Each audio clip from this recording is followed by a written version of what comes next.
ഈശ്വരനെ ജപിച്ചുകൊണ്ട് അനേകം അമ്മമാർ ഈ ഒരു യജ്ഞസമർപ്പണം ചെയ്യുന്ന വേദി കുറച്ചു നേരം ഇരിക്കാൻ കഴിഞ്ഞാൽ തന്നെ ഒരു മഹാഭാഗ്യമായിട്ട് വേണം കരുതാൻ. അതാണ് എനിക്ക് തോന്നിയിട്ടുള്ളത്. ഈശ്വരനോടുള്ള അകമഴിഞ്ഞ ഭക്തിയുടെ അടിസ്ഥാനത്തിലാണ് അടുത്തു നിന്നും അകലെ നിന്നും അനവധി അമ്മമാര് ഈ കൊല്ലക്കോടില് ഗായത്രി മണ്ഡപത്തിൽ എത്തിയിട്ടുള്ളത്. ഞാൻ വരുന്ന സമയത്ത് പാരായണം നടക്കുന്നു. പാരായണം കഴിഞ്ഞതിന് ശേഷമാണ് യോഗം എന്ന വിഷയത്തെക്കുറിച്ച് നമ്മളോട് പറയാനുള്ള അനുമതി ലഭിച്ചത്. ഇതെല്ലാം ഒരു നിമിത്തം തന്നെയാണ്. എത്രകണ്ട് നമുക്ക് ഈശ്വരനോട് ഭക്തി തോന്നുന്നുണ്ടോ അത്ര തന്നെ ഭക്തി യോഗം എന്ന വിഷയത്തോട് ഉണ്ടാവും എന്നാണ് കരുതുന്നത്. കാരണം ഇതും ഒരു ഈശ്വരീയമായ അനുഗ്രഹമാണ്. സാക്ഷാത് മഹാദേവനിൽ നിന്ന് ഉത്ഭവിച്ച് തന്റെ പ്രിയ ഭക്തിയിലൂടെ അനവധി മഹർഷീശ്വരന്മാരിലേക്കും മുനികളിലേക്കും ഒഴുകി, അങ്ങനെ ഒഴുകി വരുന്ന ആ ദർശനത്തെ ദൈവനിയോഗം പോലെ പതഞ്ജലി മഹർഷിക്ക് പഠിക്കാനുള്ള ആഗ്രഹവും അറിയാനുള്ള തന്റെ അമിതമായ പരിശ്രമവും കൊണ്ട് അത്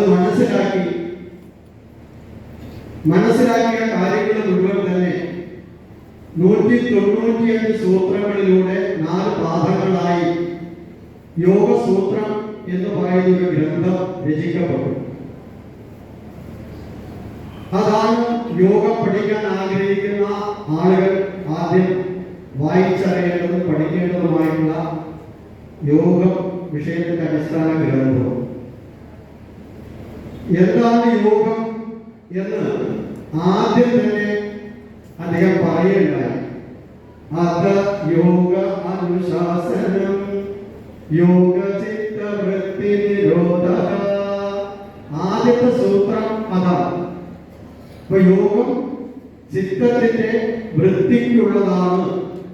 ഞങ്ങളൊക്കെ യോഗ ക്ലാസ് എടുക്കുന്ന സമയത്ത് ആദ്യം തന്നെ ചൊല്ലുന്ന ഒരു പതഞ്ജലി സ്തുതിയുണ്ട്. യോഗേന ചിത്തസ്യ പതേന വാചാ മലം ശരീരസ്യ വൈദികേന യോപാകരോക്തം പ്രബലം മുനീനാം പതഞ്ജലി പ്രാഞ്ജലി രാഗതോസ്മി. ഓം ശാന്തി ശാന്തി ശാന്തി. ഇത് ചൊല്ലി ഭൂമിദേവിയെ നമസ്കരിച്ച് കൊണ്ടാണ് ക്ലാസ്സുകളെല്ലാം ആരംഭിക്കുന്നത്. അപ്പോ 3 പ്രധാനമായ കാര്യങ്ങളാണ് ഈ ശ്ലോകത്തിൽ ഉദ്ധരിക്കപ്പെടുന്നത്. യോഗം ചിത്തവൃത്തിക്കാണെങ്കിൽ വ്യാകരണം വാക്കിന്റെ ശുദ്ധിക്കാണ്. എന്നാൽ ശരീരത്തിൽ ഉണ്ടാകുന്ന രോഗങ്ങൾക്ക് പരിഹാരം ആയുർവേദവുമാണ്. അപ്പോ ആയുർവേദം കൊണ്ട് ശരീരത്തിന്റെ ശുദ്ധിയും വ്യാകരണം കൊണ്ട് വാക്കിന്റെ ശുദ്ധിയും യോഗം കൊണ്ട് മനസ്സിന്റെ ശുദ്ധിയും ഇതെല്ലാം നമുക്ക് കാട്ടിത്തന്ന സമ്മാനിച്ച പതഞ്ജലിയെ 2 കൈകളും കൂട്ടിക്കൊണ്ട് പതഞ്ജലി ബന്ധിതനായിക്കൊണ്ട് ഞാൻ നമസ്കരിക്കുന്നു എന്ന് പറഞ്ഞാണ് ആരംഭിക്കുന്നത്. ഇവിടെ വരാതിരിക്കാൻ തോന്നുന്നതും മനസ്സ് തന്നെയാണ്.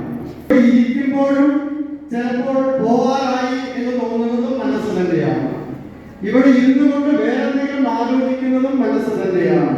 അയ്യോ, ഭക്ഷണം കഴിക്കേണ്ട സമയമായതിന് എല്ലാ ദിവസവും 12 കഴിക്കാത്തത് കഴിക്കും 1 മണിയാവുമോ ചിന്തയും മനസ്സിൽ തന്നെയാണ് വരുന്നത്.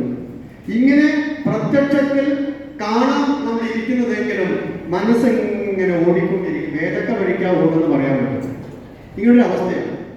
ഈ അവസ്ഥയെ നമുക്ക് എങ്ങനെയാണ് ഒന്നിലേക്ക് നിർത്താൻ സാധിക്കുക എന്നുള്ളതാണ് യോഗയുടെ ഈ ആദ്യത്തെ വാക്കിൽ തന്നെ പറഞ്ഞ ചിത്ത വൃത്തി നിരോധ. വൃത്തികൾ നിരോധിക്കപ്പെടണം.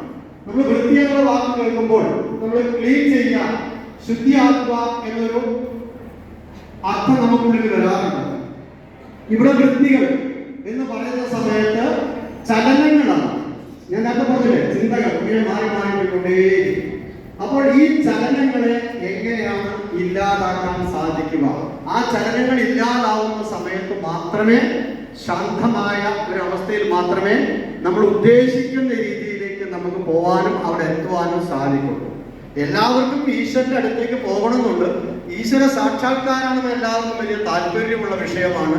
പക്ഷെ അവിടെ എത്തണമെങ്കിൽ ഈ ചലനങ്ങളെല്ലാം ഇല്ലാതാവണം. സമുദ്രത്തിന്റെ അടുത്തേക്ക് ചെല്ലുമ്പോൾ തിരമാല കണ്ടാൽ നമുക്ക് ഭീതിയാവും. അപ്പൊ നമ്മൾ പിന്നിലേക്ക് വരും. എന്നാൽ സമുദ്രത്തിന്റെ അകത്തേക്ക് പോകുമ്പോൾ ആ ശാന്തമായ, തിരമാലില്ല, വളരെ ശാന്തമായ അവസ്ഥയാണ്. അപ്പൊ നമ്മൾ എപ്പോഴും പ്രക്ഷുബ്ധമായ ഒരു അവസ്ഥയിലാണ് ഉള്ളത്. ആ പ്രക്ഷുബ്ധമായ അവസ്ഥയെ എങ്ങനെയാണ് ഇല്ലാതാക്കാൻ സാധിക്കുക? അതിനെന്താണ് ചോദിച്ചു കഴിഞ്ഞാൽ ഏറ്റവും ഉത്തരം, ഏറ്റവും വലിയ ടെക്നോളജി യോഗം എന്ന് പറയുന്ന വിഷയം തന്നെയാണ്. അത് മഹാദേവൻ തന്റെ പ്രിയപത്നിയായ പാർവതിയിലാണ് ആദ്യം ഈ വിഷയം തുടങ്ങുന്നത്. ഒരു പ്രത്യേക സാഹചര്യത്തിൽ എല്ലാം ഡിലൈറ്റ് ചെയ്ത്, എല്ലാം വിട്ട് തന്റെ ഭവനത്തിലേക്ക് തിരിച്ചു പോയ പാർവതിയെ വീണ്ടും ഓർമ്മകളെല്ലാം കൊടുത്തുകൊണ്ട് പഴയ പാർവതിയെ തിരിച്ചു കൊണ്ടുവരാൻ വേണ്ടിയിട്ട് കണ്ടെത്തിയ മാർഗമാണ് അഷ്ടാംഗയോഗം. അഷ്ടാംഗയോഗം, ഇതാണ് ഇതിന്റെ പേരിന്റെ പൂർണ്ണത. യോഗം എന്നൊക്കെ പറയും. യോഗ, YOGA എന്ന് പറയും ഇംഗ്ലീഷിലൊക്കെ യോഗ. പക്ഷെ യോഗം ഒരു പൂജ്യം കൂടെ ചേർക്കണം. അതിനകത്ത് കൂടിച്ചേരുക എന്നുള്ളതാണ്. സംസ്കൃതത്തിൽ നിന്നാണ് അത് ഉണ്ടായിട്ടുള്ളത്. ഇപ്പൊ യോഗം എന്ന് പറഞ്ഞാൽ കൂടിച്ചേരുക. നാരായണീയ പാരായണം നടത്തുന്ന ആളുകൾ യോഗം നടത്താൻ ഉദ്ദേശിക്കുന്നു എന്ന് പറഞ്ഞാൽ ആ ആളുകളെല്ലാം ഒരുമിച്ച് ചേരും, കൂടിച്ചേരുക എന്നുള്ളതാണ് അതിന്റെ അർത്ഥം. ശരീരവും പ്രാണനും മനസ്സും, ഇതാണ് ആദ്യം കൂടിച്ചേരുന്നത് എന്ന് ഞങ്ങൾ ക്ലാസ്സിൽ പഠിപ്പിക്കാറുണ്ട്. വലിയ വിഷയത്തിലേക്ക് പോവാതെ നമ്മുടെ ശരീരവും നമ്മുടെ പ്രാണനും നമ്മുടെ മനസ്സും കൂടിച്ചേരും. അത് കൂടിച്ചേർന്ന് ശരിയാക്കിയതിന് ശേഷം വേണം അതിന്റെ അപ്പുറത്തേക്ക് പോകാൻ. അപ്പൊ ഒരാൾക്ക് യോഗം പഠിക്കണമെന്ന് വളരെ നല്ല താല്പര്യമുണ്ട്. അപ്പൊ എന്തായാലും ഉടനെ പഠിക്കാൻ പറ്റും. അപ്പൊ ഏതൊരു കാര്യം നമുക്ക് പഠിക്കണമെങ്കിലും മനസ്സിലാക്കണമെങ്കിലും അതിന് ചില നിബന്ധനകളുണ്ടല്ലോ. നമ്മൾ ക്ഷേത്രത്തിലേക്ക് പോകണമെങ്കിൽ ആ ക്ഷേത്രത്തിലെ ചില മര്യാദകളുണ്ട്. ആ മര്യാദകൾ നമ്മുടെ ശരീരം മുതൽ മനസ്സ് വരെ ശരിയാക്കിയിട്ട് വേണം പോകണമെന്ന് പറയാം. പക്ഷേ അദ്ദേഹം ശരീരത്തിന്റെ മാറ്റം വരുത്തണം എന്ന് വിചാരിച്ചാണ് വസ്ത്രധാരണത്തിലും പാദരക്ഷകത്തിലെ നിബന്ധനകൾ വെച്ച് ക്ഷേത്രത്തിൽ പ്രവേശിക്കുന്നത്. ഇവിടെ യോഗം പഠിക്കാൻ ആഗ്രഹിക്കുന്ന ഒരു വ്യക്തിയോട് പറയുന്നത് യമ നിയമം ആദ്യം നിങ്ങൾ പാലിക്കണം. യമ നിയമം ആദ്യം പാലിക്കും. യമ നിയമം പാലിക്കാതെ പഠിക്കാതെ ഒരു വ്യക്തിക്ക് ഈ വിഷയത്തിലേക്ക് പ്രവേശിക്കാൻ പറ്റില്ല. ഇപ്പോൾ നമ്മളെല്ലാവരും യോഗം പഠിക്കുന്നു എന്ന് പറയുന്നത് ഫിസിക്കൽ പ്രാക്ടീസിനെ കുറിച്ചാണ് ചിന്തിക്കുക. അപ്പോൾ യോഗാസനങ്ങൾ ചെയ്യണം, പ്രാണായാമങ്ങൾ ചെയ്യണം എന്നൊക്കെ നമ്മുടെ മനസ്സിലുള്ള ഭാവന. ഒരാൾക്ക് ആസനങ്ങൾ ശരീരത്തിന് വേണ്ടി അയാൾ ഉപയോഗിക്കുമ്പോൾ, പ്രാണിന് വേണ്ടി പ്രാണായാമം ഉപയോഗിക്കുമ്പോൾ യമ നിയമങ്ങൾ ഇല്ലാത്ത ഒരാൾ ചെയ്താൽ എന്താ സംഭവിക്കുക? പല്ല് തേക്കാതെ നമ്മൾ ചായ കുടിക്കാറില്ല. പല്ല് തേക്കാതെ കുടിക്കുന്നവരുണ്ട്, കുടിക്കാറുണ്ട്. പല്ല് തേക്കാതെ വെള്ളം കുടിക്കുന്നവരുണ്ട്. അത് വേറെ വിഷയം. പക്ഷേ നമ്മൾ എഴുതി വന്നു കഴിഞ്ഞാൽ ശരിക്കും മിനിമം പല്ല് തേപ്പെങ്കിലും കഴിഞ്ഞിട്ട് വേണോ വെള്ളം കുടിക്കാൻ. വായുടെ അശുദ്ധി കളഞ്ഞിട്ട് വേണോ വെള്ളം കുടിക്കാൻ. ഈ അശുദ്ധി അകത്തേക്ക് പോകാൻ പാടുള്ള ആശയത്തിലേക്ക് ചിന്തിക്കുമ്പോൾ അതൊരു വിഷയമാണ്. അതേപോലെ തന്നെ നമ്മുടെ ചില സിസ്റ്റങ്ങൾ, വ്യവസ്ഥകൾ നമ്മുടെ യോഗാസനത്തിലേക്ക് പ്രവേശിക്കുന്നതിന് മുമ്പ്, നിങ്ങളുടെ ശരീരത്തെ ഉപയോഗിക്കുന്നതിന് മുമ്പ് ചില പൊതുവായ കാര്യങ്ങൾ ശ്രദ്ധിക്കാനുണ്ട്. അതിന്റെ പേരാണ് യമ നിയമം. മൂന്നാമതാണ് യോഗാസനം. ഇപ്പൊ യമ നിയമ ആസന പ്രാണായാമം പ്രത്യാഹാര ധാരണ ധ്യാന സമാധി, ഇതാണ് 8 പടികൾ. ആ 8 പടികളില് യമവും നിയമവും ആർക്കാണോ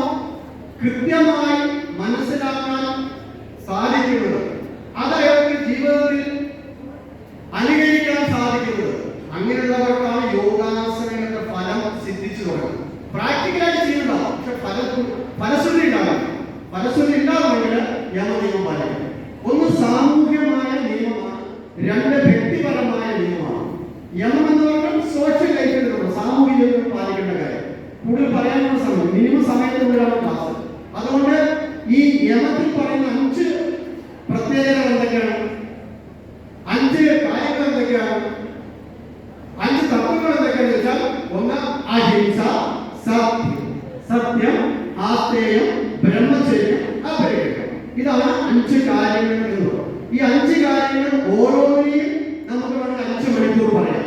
ഇവിടെ മിനിമം സെക്കൻഡുകൾ പറഞ്ഞു തീർക്കേണ്ട അവസ്ഥയാണ്. അപ്പൊ യമം എന്ന് പറഞ്ഞാൽ സോഷ്യലായിട്ട് സാമൂഹിക ജീവിയാണ്, നമ്മുടെ സമൂഹത്തിൽ ജീവിക്കുന്നതാണ്. അപ്പൊ ആ സമൂഹത്തിൽ നമുക്കൊരു മര്യാദ, ഒരു ആദരവ്, മറ്റുള്ളവരുടെ അംഗീകാരം, ഇതൊക്കെ നമുക്ക് നേടിക്കൊണ്ട് ജീവിക്കാൻ കഴിയുമെങ്കിൽ ഈ 5 തത്വങ്ങൾ പാലിക്കണം. ഒന്നിനെയും ഹിംസിക്കരുത്. അപ്പൊ യമം എന്ന് പറഞ്ഞാൽ പാലില്ലാത്തതെന്നാണ് അത് പറയുന്നത്. 1 ഹിംസിക്കരുത്, 2 നുണ പറയരുത്, 3 മോഷ്ടിക്കരുത്, 4 വഴിതെറ്റി ജീവിക്കരുത്, 5 കൈക്കൂലി വാങ്ങിക്കരുത്. ഇതാണ് 5 കാര്യങ്ങൾ. അഹിംസ എന്ന് പറഞ്ഞാൽ ഒന്നിനെ ഹിംസിക്കരുത്, സത്യം, നുണ പറയരുത്, ആസ്തേയം, മറ്റുള്ളവരുടെ സാധനം അപഹരിക്കരുത്, ബ്രഹ്മചര്യം, തെറ്റായ മാർഗത്തിൽ അസാൻമാർഗീയമായ മാർഗത്തിലൂടെ സന്മാർഗം, ഈശ്വര നിശ്ചിത വഴികൾ സഞ്ചരിക്കും. അതാണ് ബ്രഹ്മചര്യം. അവിടെ കല്യാണം കഴിക്കേണ്ടാത്ത ബാക്കിയുള്ള കാര്യത്തെ കുറിച്ച് നല്ല വിഷയം. കല്യാണം കഴിച്ചാലും കഴിച്ചില്ലെങ്കിലും ബ്രഹ്മചര്യ വ്രതം പാലിക്കുന്നത് ഒരു മനുഷ്യന്റെ നിലനിൽപ്പിന്റെ ആധാരമാണ്. നശിക്കാതിരിക്കണമെങ്കിൽ ബ്രഹ്മചര്യ പാലനം അനിവാര്യമാണ്. നമ്മുടെ ഹിതീഷന്മാരെ കുടുംബത്തന്മാരായിരുന്നല്ലോ, അല്ലാത്തവരല്ലോ. അപ്പൊ എന്താണെന്ന് വ്യക്തമായിട്ട് പഠിക്കേണ്ട കാര്യമാണ്. വളർന്നു വരുന്ന ഓരോ കുട്ടികളെയും പഠിപ്പിക്കേണ്ട ഏറ്റവും പ്രധാനമായ പോയിന്റ് എന്നറിയും എന്താണ് ബ്രഹ്മചര്യം. ആ ബ്രഹ്മചര്യം അവരുടെ ശരിയിൽ ശരി ഓതി കൊടുത്താൽ കുട്ടികൾ വഴുതിട്ടില്ല. വളരെ വ്യക്തമായി പഠിക്കുന്ന ഒരു സംഗതിയാണ്. ബ്രഹ്മചര്യം കഴിഞ്ഞ അപരിഗ്രഹം എന്ന് പറഞ്ഞാൽ എന്റെ താൽക്കാലികമായ നേട്ടത്തിന് വേണ്ടിയിട്ട് ഏതെങ്കിലും വഴിക്ക് പണം ഉണ്ടാകാം. അതാണ് കൈക്കൂലി വാങ്ങിക്കാൻ പാടില്ല. ഈ 5 കാര്യവും ചെയ്യരുത്. ഇത് ചെയ്യുന്നവർ യോഗ ചെയ്യരുത്, ഇത് ചെയ്യുന്നവർ യോഗ ചെയ്യരുത്, ഇത് ചെയ്യുന്നവർ യോഗ ചെയ്യരുത്. ഇതാണ് അതിന്റെ തത്വം, ഇതാണ് അതിന്റെ മൂല്യം. അതുകൊണ്ടാണ് യമം പാലിക്കൂ. 2ാമത് നിയമം വ്യക്തിപരമാണ്, അത് പേഴ്സണലാണ്. ഞാൻ പറ്റുന്ന പ്രശ്നത്തെ ഭാര്യ ഉപയോഗിച്ച് കൊടുക്കാറില്ല, അല്ലെങ്കിൽ ഭാര്യ സ്വകാര്യമാണ്. തികച്ചും സ്വകാര്യമായ ജീവിതം പ്രതിപാദിക്കപ്പെടുന്ന അച്ചടക്കങ്ങളാണ് നിയമം. അവിടെ എന്താണ്? ശൗചം, വൃത്തി. എന്താ വൃത്തി? എല്ലാ തരത്തിലുള്ള വൃത്തി. വാക്കിലും, നോട്ടത്തിലും, ഇരിപ്പിലും, വസ്ത്രത്തിലും, ഭക്ഷണത്തിലും, ജീവിതത്തിലും സകല വൃത്തിയെ കുറിച്ച് ഒറ്റ വാക്കോട് പറഞ്ഞു. ശൗചം, വൃത്തി പാലിക്കുക. അതാ നേരത്തെ പറഞ്ഞ വെള്ളം കുടിക്കുന്ന കാര്യമൊക്കെ. വൃത്തിയില്ലാത്തവർ യോഗ ചെയ്യരുത്. യോഗ ചെയ്യുന്ന സ്ഥലം പോലും പവിത്രമായിരിക്കണം, പവിത്രമായിരിക്കണം. ധരിക്കുന്ന വസ്ത്രം കീറിക്കോട്ടെ, പക്ഷെ അലക്കി വെയിലത്ത് ഉണക്കി ധരിക്കണം. മറ്റൊരാൾ ധരിക്കരുത്. ഇങ്ങനെ കുറെ തരത്തിലുള്ള കാര്യങ്ങളുണ്ട്. അതാണ് ശൗചം പാലിക്കുക. പിന്നെ സന്തോഷം. വൃത്തിയില്ലെങ്കിൽ യോഗ ചെയ്യരുത്, സന്തോഷമില്ലെങ്കിൽ യോഗ ചെയ്യരുത്. സന്തോഷമാണ് നമുക്ക് ഏറ്റവും വലിയ സമ്പത്ത്, അതാണ് ഏറ്റവും വലിയ മരുന്ന്, അതാണ് ഏറ്റവും വലിയ ആരോഗ്യം. അതില്ലെങ്കിൽ പോയില്ലേ എപ്പോഴും ഇനി കൂടണ്ട ടെൻഷനാ. ഇത് എവിടുന്നാ വരുന്നത് അറിയില്ല. ടെൻഷൻ അടിച്ചിട്ട് വീടിന്റെ ഒരു ഭാഗം മുഴുവൻ വളർന്ന് വലുതായിക്കൊണ്ടിരിക്കുക ടെൻഷൻ കൊണ്ട്. അടിച്ചു ആരെങ്കിലും എന്തെങ്കിലും വളർച്ചയോ നേരത്തെയോ ടെൻഷൻ കൊണ്ടാണ്. എല്ലാവരും ടെൻഷനാണ്. ഇത് പറയുന്നൊരു ഭംഗിയായിട്ട് മാറിയില്ല. അതില്ല, ടെൻഷൻ ഇല്ലാന്ന് പറയുന്നത് മോശം. ടെൻഷനാണ്, പക്ഷേ ഷുഗറാണ്, BP ആണ്. ഇതൊക്കെ ഓരോ പേരും പറയുമ്പോൾ നമുക്ക് അഭിമാനമായിട്ട് തോന്നുന്നു. അല്ല, അഭിമാനമായിട്ട് അതേപോലെ ടെൻഷൻ. അതുകൊണ്ട് സന്തോഷം, ദുഃഖം നമ്മളെ നശിപ്പിക്കും, സന്തോഷം നമ്മളെ വളർത്തും. അപ്പൊ ഏത് നമുക്ക് വേണം? തിരഞ്ഞെടുക്കണം, അത് സ്വീകരിക്കണം. എന്തിനാ ദുഃഖിക്കുന്നേ? എന്തിനാ ദുഃഖിക്കുന്നേ? ആ ചോദ്യം നമ്മളോട് ചോദിക്കുന്നത്. എന്തിനാ ദുഃഖിക്കുന്നത്? ഈ കാണുന്നതൊക്കെ പോവില്ലേ? ഞാനും പോവില്ലേ? പിന്നെ എന്തിനാ നിങ്ങൾ ദുഃഖിക്കുന്നേ? ഇപ്പൊ ഇവിടുന്ന് വീട്ടിൽ നിന്ന് ആരെങ്കിലും പറഞ്ഞിട്ടുണ്ടോ? ഒരു ഉറപ്പില്ല. മനസ്സിലായല്ലോ? ഒരു ഉറപ്പില്ല. ഒരിക്കൽ പഞ്ചപാണ്ഡവന്മാരില് ഭീമൻ ധർമ്മപുത്രനെ ഒരു വാക്ക് കേട്ട് ചിരിച്ചു. എന്താ സംഭവം? അപ്പൊ ഇങ്ങനെ ഒരാള് കാണാൻ വേണ്ടി വന്നു. ഏട്ടനെ കണ്ടു, പറഞ്ഞു കുഴിപ്പിച്ചില്ല. ഒരു കാര്യം നാളെ വരും, ബാക്കി നാളെ പറയാൻ പോകും. അപ്പൊ ഇപ്പഴത്തെ പറഞ്ഞു തന്നെ ഭീമൻ ചിരിച്ചു. നീ എന്താ ചിരിക്കുന്നത്? കളിയാക്കി ചിരിക്കും. ആകെ രണ്ടാം ഒരെന്തോ ഒരാക്കി ചിരിക്കുന്നത്. ഒന്നുമില്ല, ഇന്നലെ ചിരിക്കാൻ കാരണം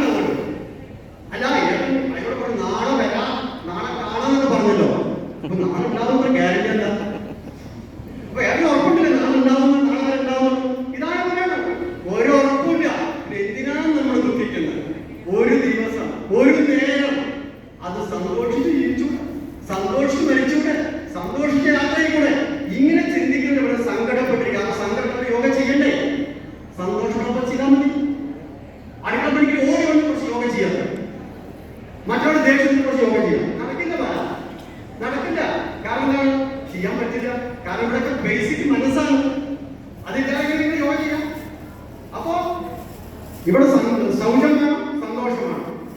മൂന്നാമത്തെ കാര്യം തപസ്. വ്യക്തി ജീവിതത്തിൽ തപസ് വേണം. ഇപ്പൊ നമുക്ക് എല്ലാവർക്കും ലക്ഷ്യം ഉണ്ടാവും. പേഴ്സണലി എല്ലാവർക്കും ലക്ഷ്യമുണ്ട്. എന്താ ലക്ഷ്യം? ഈശ്വര സാക്ഷാത്കാരം എന്ന് പറയുന്നത് ഇപ്പോ ഈ ആധ്യാത്മിക ലെവലിൽ ഈശ്വര സാക്ഷാത്കാരം കൊച്ചു കുട്ടികൾ വെച്ചാൽ അവർക്ക് വേറെ ലക്ഷ്യം ഉണ്ടാവും. ഡാക്ടറാവാം, എഞ്ചിനീയറാവാം, വക്കീലാവാം, ചിലപ്പോ മന്ത്രിയാവാം, എന്ത് ലക്ഷ്യമാകുമല്ലോ.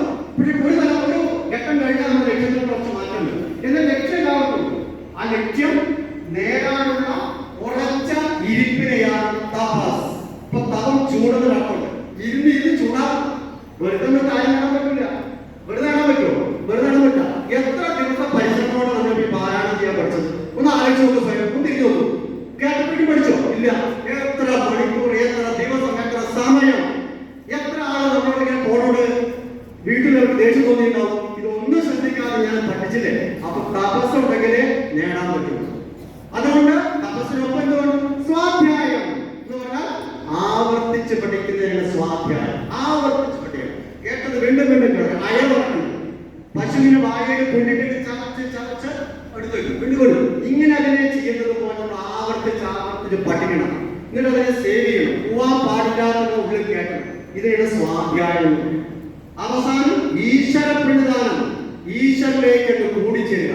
ഞാനും ഈശ്വരൻ അകലില്ല, ഞാൻ ഈശ്വരനിലേക്ക് ചേരുന്ന ഒരവസ്ഥയാണ് ഈശ്വര പ്രണിധാനം. ഇതാണ് വ്യക്തിപരമായ 5 തത്വങ്ങൾ. ഇതിനാണ് നിയമം എന്ന് പറയാം. ശൗചം, സന്തോഷം, തപസ്, സ്വാധ്യായം, ഈശ്വരം. അപ്പൊ എന്റെ വ്യക്തിപരമായ ഈ ഒരു ശ്രദ്ധ കൊണ്ട് ഈശ്വരനിലേക്ക് എത്തിക്കണം. അപ്പൊ യമവും നിയമവും ചേർന്ന് 10 തത്വങ്ങൾ മനസ്സിലാക്കി വ്യക്തിക്കാണ് മൂന്നാമത്തെ പടിയായ യോഗാസനം. ആസനം കൃത്യമായ അയാളുടെ ശരീരത്തിന്റെ അയവിന് വേണ്ടിയിട്ടാണ്. ഈ ശരീരം എന്ന് പറഞ്ഞാൽ പാദം മുതൽ ശിരസ് വരെ ബാഹ്യവും ആന്തരികവുമായിട്ടുള്ള നിരവധി അവയവങ്ങളുണ്ട്. മനസ്സിലാക്കാം. 206 അസ്ഥികളും 649 മസിലുകളും 72,000 നാഡികളും ഒക്കെ ചേർന്നിട്ടുള്ള ഈ ശരീരത്തിൻ്റെതായ പ്രവർത്തനം മരണം വരെ ഇതേപോലെ ഉണ്ടാവണം. പരാശരമില്ലാതെ ജീവിക്കാൻ സാധിക്കണം. എണീക്കാനും ഇരിക്കാനും കയ്യും വടിയും വേണ്ട. എന്റെ കയ്യും വേണ്ട, ഒരു വടിയും വേണ്ട. ഈ മരണം വരെ സുഖം. അതുകൊണ്ട് പതഞ്ജലി പറഞ്ഞു എന്താ ആസനം?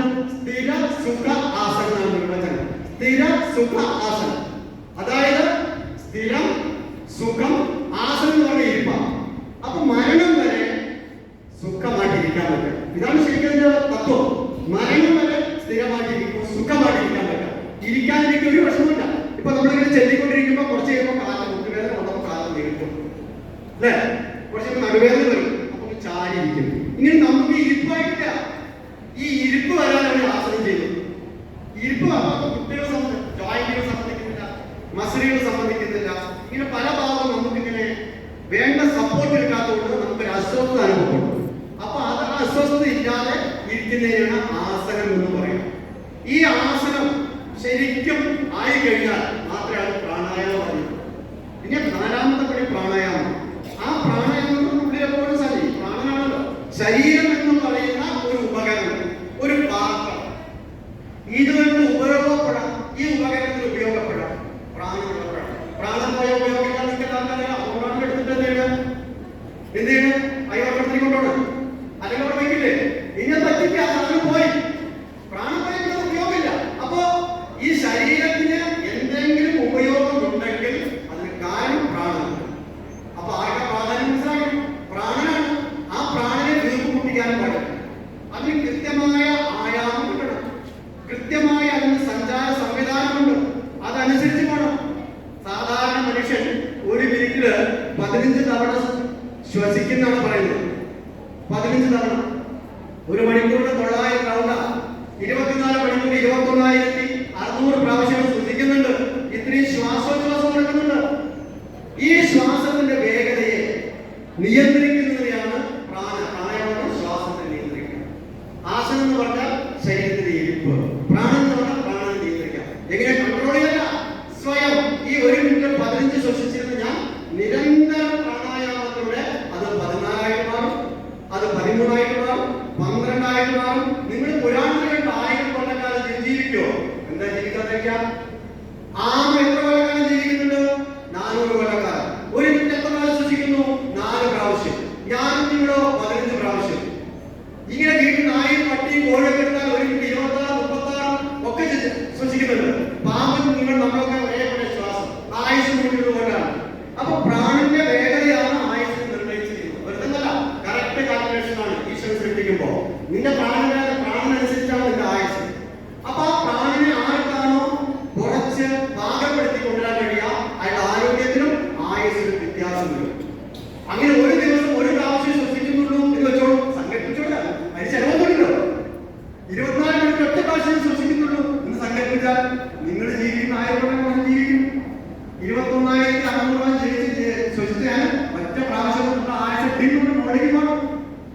ഇങ്ങനെ പ്രാണനെ ശരിയായ വിധത്തിൽ സഞ്ചരിപ്പിക്കാനുള്ള ഒരു ടെക്നോളജിയാണ് പ്രാണായാമം പറയുന്നത്.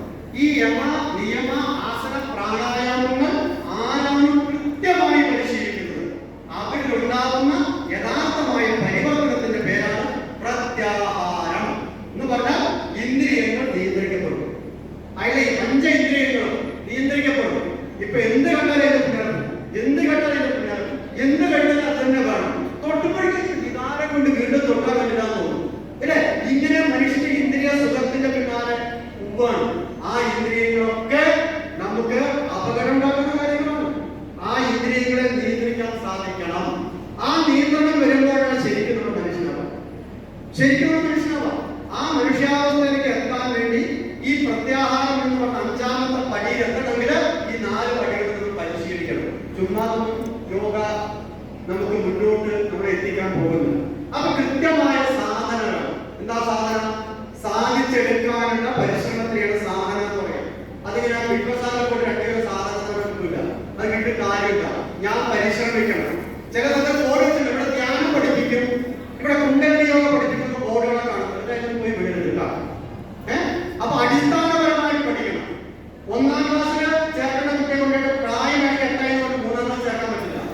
ടീച്ചർ അനുവദിക്കില്ല, പ്രിൻസിപ്പളും പ്രധാന അധ്യാപകനും. അതുകൊണ്ട് ഈ വയസ്സൊക്കെ പഠിക്കുന്ന 1ാം ക്ലാസ്സിലാണ്. അതുകൊണ്ട് 1ാം ക്ലാസ് മുതൽ പഠിച്ചു വന്നാൽ അതേപോലെ നമ്മൾ യമ നിയമം മുതൽ പഠിച്ചിട്ട് പോണം യോഗയിലേക്ക് ശരിക്കാക്കാം. അപ്പൊ നിങ്ങൾക്ക് 7ാമത്തെ പടിയൊക്കെ ധ്യാനം കേൾക്കാം. 7ാമത്തെ പടിയുടെ ധ്യാനം ഈ 6 പടികൾ നേരിട്ട് ധ്യാനം പഠിക്കും. അപ്പൊ അങ്ങനെയാണ് ഡയറക്റ്റ് പഠിക്കുന്ന താല്പര്യം കൂടുതലാണ്. ഇപ്പൊ നാരായണൻ എന്ന് പറഞ്ഞ പാരായണ പുസ്തകമുണ്ട്. ഈ പുസ്തകം പഠിക്കാൻ എനിക്ക് പഠിക്കാൻ പറ്റില്ല. നിങ്ങൾ അതിന് വിദ്യാലയത്തിൽ പറഞ്ഞിട്ട് എത്ര ആൾ പഠിക്കാൻ തയ്യാറാണ്? സ്കൂളിൽ പറയുന്ന സർട്ടിഫിക്കറ്റ് ഇട്ടാൽ മതി. ഇങ്ങനെ ചിന്തിക്കുന്ന ലോകത്ത് നമ്മൾ ജീവിക്കുന്നത് വളരെ വേഗത്തിൽ കാര്യങ്ങളെല്ലാം പ്രാപ്തമാക്കണം. അതുകൊണ്ട് ഇതിന് എളുപ്പമാർഗമില്ല. ഇതിൽ നമ്മൾ കുറച്ച് അതിനുവേണ്ടി പരിശ്രമിച്ചാൽ മാത്രമേ സാധിക്കുള്ളൂ. അതുകൊണ്ട് പതഞ്ജലി 8 പടികൾ നിശ്ചയിച്ചിട്ടുണ്ടെന്നറിയാം. നമ്മൾ കേട്ടില്ലേ? പരിയാരം കേട്ടില്ലേ? അപ്പൊ ഈ ഓരോ പടികളും കടന്ന് അവിടെ ചെന്നാൽ മാത്രമേ ആ സാക്ഷാൽ സ്വരൂപത്തെ കാണാൻ പറ്റൂ. വെറുതെ കാണാൻ വിചാരിക്കുന്നു. ഒരുപാട് പരീക്ഷണങ്ങളും ഒരുപാട് കാര്യങ്ങളൊക്കെ കാണാൻ സാധിക്കുന്നു. അതുകൊണ്ട് ഓരോ സ്റ്റെപ്പും കയറി അവിടെ പോകാനുള്ള ഈശ്വരനിലേക്ക് എത്താനുള്ള ഏറ്റവും നല്ല ഒരു ദർശനമാണ് യോഗ ദർശനം. അതിന്റെ 8 പടികളെ കുറിച്ച് നമ്മൾ മനസ്സിലാക്കാം. അത് നമ്മുടെ ജീവിതത്തിൽ പകർത്തിക്കൊണ്ട് മുന്നോട്ട് പോകാൻ പരിശ്രമിക്കണം. എളുപ്പം പഠിക്കാന്ന് പറഞ്ഞാൽ അത് അസാധ്യമായൊരു കാര്യമാണ്. എല്ലാവർക്കും ഇപ്പൊ യോഗാസനമാണ് പ്രധാനമായിട്ടും ചിന്തിക്കുന്നത്. എല്ലാവർക്കും എല്ലാ യോഗാസനങ്ങളും ചെയ്യാൻ സാധിക്കും. പക്ഷെ ശരീരത്തിന്റെ പ്രാപ്തി, അതായത് ശരീരത്തിന്റെ പ്രധാനമായിട്ടുള്ള തലച്ചോറ്, അതേപോലെ ഹൃദയഭാഗം, നമ്മുടെ നട്ടല്, അതേപോലെ വയറിന്റെ അകത്തുള്ള നിരവധി പ്രധാന അവയവങ്ങൾ, ഇതിന്റെയൊക്കെ പ്രവർത്തനം വളരെ പ്രധാനമായ കാര്യമാണ്. ഉദാഹരണത്തിന് നമ്മളെല്ലാവരും യോഗ ജീവിതത്തിന്റെ ഒരു ചര്യയാണ്. യോഗ ജീവിതചര്യ എങ്ങനെയാണ് നമ്മുടെ യോഗയെ ജീവിതത്തിന്റെ ഭാഗമാക്കാൻ സാധിക്കുക? ഞാൻ ഈ പറഞ്ഞതിലൊക്കെ അതിന്റെ അംശം പെട്ടിട്ടുണ്ട്. ചിന്തിക്കുന്നവർക്ക് മനസ്സിലാക്കാം. നമ്മൾ രാവിലെ എണീക്കുന്നത് മുതൽ രാത്രി കിടക്കുന്നത് വരെ നമ്മൾ ചെയ്യുന്ന ഓരോ പ്രവൃത്തികളും എന്താണ് നമ്മളോട് നിർവഹിച്ചതും തിരിഞ്ഞു പോകും. ഇതിലെന്തൊക്കെയാണ് ഞാൻ മാറ്റം വരുത്തേണ്ടത്? അതെല്ലാം നമ്മൾ മാറ്റം വരുത്തി ഒരു ചിട്ടയാക്കിയാൽ ശരിക്കും അത് തന്നെയാണ് യോഗം എന്ന് പറയുന്നത്. ഞാൻ രാവിലെ എണീക്കുന്ന സമയത്ത് നമ്മൾ ഏത് ദിശയിലേക്ക് ഞാൻ എൻ്റെ തല വെക്കണം. അപ്പോൾ നമ്മൾ പറയാറുണ്ട് തെക്കോട്ട് വെക്കാം, വടക്കോട്ട് വെക്കാം, കിഴക്കോട്ട് വെക്കാം, പടിഞ്ഞാറ്റൊക്കെ പറയാം. ഏതായാലും നമ്മൾ അറിഞ്ഞിട്ടുള്ള ആ ദിക്കിലേക്ക് നമ്മൾ തല വെച്ച് കിടക്കുന്നു. രാവിലെ നിങ്ങൾ ഉണരുന്നു. ഒരാളെ വിളിച്ചിട്ടോ അലാറം വെച്ചിട്ടോ സ്വാഭാവികമായും എണീച്ചു കഴിഞ്ഞാൽ അവിടെ കിടന്നുകൊണ്ട് നമ്മളൊരു ഒന്ന് ശരീരത്തിനൊന്ന് സ്ട്രെച്ച് ചെയ്യാം. ഒരു ദീർഘശ്വാസത്തോട് വലത് കൈ മുകളിലേക്ക് വെക്കുക, ഇടത് കാലത്തൊന്ന് മടക്കാം, ഇടത് കൈ ഹൃദയത്തിൽ വെക്കാം, വലത്തോടൊന്ന് ചെരിഞ്ഞ് കിടക്കാം. ഒരു 30 സെക്കൻഡ് മിനിമം. മെല്ലെ കൈ കുത്തി എണീക്കാം, കണ്ണ് തുറക്കാതെ കിഴക്കോട്ട് തിരിഞ്ഞിരിക്കാം, കൈ 2 ചെരിമുദ്രയിൽ വെക്കാം. എന്നിട്ട് നിങ്ങൾ ഉണരും മുമ്പ് ഉണരണം, ഉണർന്നാൽ എണീറ്റിരിക്കണം, ഇരുന്നാൽ കണ്ണടച്ചുള്ളിൽ. നമ്മുടെ അച്ഛനെ പ്രാർത്ഥിക്കാം, അമ്മയെ പ്രാർത്ഥിക്കാം, ഈശ്വരനെ പ്രാർത്ഥിക്കാം, നമ്മുടെ കുടുംബദേവരെ എല്ലാവരും പ്രാർത്ഥിക്കാം. അതിനുശേഷം കരാഗ്രേ വസതിൽ ലക്ഷ്മി കരമധ്യേ സരസ്വതി, കേട്ടില്ലേ? സമുദ്ര വസനേ ദേവി പർവ്വത മണ്ഡലേ വിഷ്ണു പത്നി നമസ്തുഭ്യം പാദസ്പർശം നമസ്സുമേ. ഈ ശ്ലോകം ചൊല്ലി നിലത്ത് കൈയൊക്കെ തൊട്ട് എണീറ്റ് നിങ്ങൾ നേരെ പുറത്തേക്ക് പോകണം. വടക്ക് ഭാഗത്ത് വാതിൽ തുറക്കാൻ, കിഴക്ക് ഭാഗത്ത് വാതിൽ തുറക്കാൻ, മുറ്റത്തേക്ക് ഇറങ്ങാൻ, ഒന്ന് നടക്ക ശുദ്ധമായി വായു ശ്വസിക്കാൻ. വീടിനുള്ളിൽ ജനലും വാതിലും എല്ലാം കഴിച്ച ഹൈസ്പീഡിൽ ഫാനോ അല്ലെങ്കിൽ ഫുൾ AC ഒക്കെ കടന്ന് നിങ്ങളുടെ ശരീരത്തിലെ എല്ലാ സിസ്റ്റങ്ങളും ഡിസോൾവ് ആണ്. അതിന്റെ ഓർഡറാവാൻ ശുദ്ധമായി വായു വീണ്ടും ഈ നമ്മുടെ നാഡീജനങ്ങളൊക്കെ ഫ്രീ ആവാൻ പുറത്ത് ഒന്ന് നടക്കണം. അതിനുശേഷം നമ്മൾ ദിനചര്യകൾ ആരംഭിക്കുക. പല്ല് തേക്കുന്നവർ പല്ല് തേക്കുക, അതേപോലെ ടോയ്ലറ്റ് പോകുന്നവർ ടോയ്ലറ്റ് പോവുക, ഓണം കഷ്ടമില്ല. പിന്നെ കുളിക്കാൻ വേണ്ടിയിട്ട് നമ്മൾ വെള്ളം എടുക്കുമ്പോൾ അവിടെ വെള്ളം എടുത്ത് ആദ്യം തലയെ കൊണ്ട് ഒഴിക്കരുത്. ആദ്യം നമ്മുടെ കാലിന്റെ പാദഭാഗത്ത്, മുട്ടിന്റെ ഭാഗത്ത്, അരക്കെട്ടില്, ചുമലില്, പിന്നെ മെല്ലെ തലയിൽ തലയ്ക്ക് ഒഴിക്കുമ്പോ സപ്ത നദികളെയും ആ നദികളാണ് എന്റെ ശരീരത്തിലൂടെ ഒഴുകുന്നത് കേട്ടോ. അങ്ങനെ സങ്കല്പിക്കാം. നന്നായിട്ട് തേച്ച് കുളിക്കാം. എണ്ണ തേച്ച് കുളിക്കാൻ പറ്റിയ ഉത്തമം. അതൊന്നും പതിവില്ല. പണ്ട് കുട്ടിയായിരിക്കും അമ്മ തേച്ച് മാത്രമേ. പിന്നെ ഇന്നവരെ തേച്ചിട്ടില്ല. ഒരിക്കലും ക്ലാസ്സിലൊക്കെ ചോദിക്കാറുണ്ട്. പിന്നെ തേച്ചിട്ടില്ല. അങ്ങനെ അബദ്ധം വരെ കാണിച്ചിട്ടില്ല. മനസ്സിലായി? അപ്പൊ അതുകൊണ്ട് ഇത് കഴിഞ്ഞാൽ പിന്നെ നമ്മൾ നേരെ വീട്ടിലെന്തായാലും പൂജാമുണ്ടാകും. തോന്നിന്റെ ചോട്ടിലോ അല്ലെങ്കിൽ എന്തെങ്കിലും ഒരു കൂട് വെച്ചിട്ട് പൂജാമുറി പ്രധാനമായിട്ട് എന്തെങ്കിലും ആയിരിക്കും സങ്കല്പിക്കാറില്ല. ബാക്കിയൊക്കെ പ്രധാനമാണ്. പൂജാമുറി അപ്രധാനമാണ്. പക്ഷെ ഈശ്വരവിശ്വാസമുണ്ട്. പക്ഷെ വീട്ടിൽ നിന്നൊക്കെ കാണും. എന്തായാലും എവിടെയാണ് നമ്മൾ വിളക്ക് വെക്കുന്ന ദേവന്റെ മുമ്പിൽ വിളക്ക് കത്തിക്കാം. അവിടെ ഇരുന്നിട്ട് ഒന്ന് ഗുരുവിനെയും ഗണപതിയെയും ശരി പ്രാർത്ഥിക്കുക. എന്തെങ്കിലും പ്രാർത്ഥന ചെയ്യാം. പ്രാർത്ഥന കഴിഞ്ഞിട്ട് നിങ്ങൾക്ക് സമയം ഉണ്ടെങ്കിൽ യോഗം ചെയ്തു. അതല്ല കുറച്ച് തിരക്ക് പിടിച്ച പണിയുണ്ട്. വീട്ടുകാരുടെ പരമാവധി പോകാനുണ്ട്. അതൊക്കെ ആയിക്കോട്ടെ. അതൊക്കെ ജോലി ചെയ്യും. എല്ലാവരും തിരക്ക് കഴിഞ്ഞിട്ട് നിങ്ങൾക്ക് സമയം ചെയ്യും. ഭക്ഷണം കഴിക്കുന്ന യോഗ കുറച്ച് സമയം ചെയ്യും. പ്രാക്ടിക്കലായിട്ടുള്ള കാര്യങ്ങൾ ചെയ്യും. അത് കഴിഞ്ഞ് നിങ്ങൾ ഭക്ഷണം കഴിക്കും. ആ ഭക്ഷണം കഴിക്കുന്ന സമയത്ത് എങ്ങനെ കഴിക്കണം? ഭക്ഷണം ജീവിക്കാൻ വേണ്ടി കഴിക്കണം, കഴിക്കാൻ വേണ്ടി ജീവിക്കണം. രണ്ട് ചോദ്യമാണ്. അപ്പൊ ജീവിക്കാൻ വേണ്ടി കഴിക്കുന്നവരും അതനുസരിച്ച് കഴിക്കാം, കഴിക്കാൻ വേണ്ടി ജീവിക്കണം അതനുസരിച്ച് കഴിക്കാം. പക്ഷെ അങ്ങനെ കഴിക്കുന്നവർക്ക് യോഗയ്ക്ക് അത്ര ഒരു സപ്പോർട്ട് കിട്ടില്ല. കാരണം പ്രാരംഭ നിർദ്ദേശിച്ചൊന്നും ചെയ്യാൻ പറ്റും. അതുകൊണ്ട് ഭക്ഷണം കഴിക്കുന്നതിന് മുമ്പ് തന്നെ യോഗ ചെയ്യണം. മിതമായ ഭക്ഷണം എന്നാണ്. മിതമായ ഭക്ഷണം.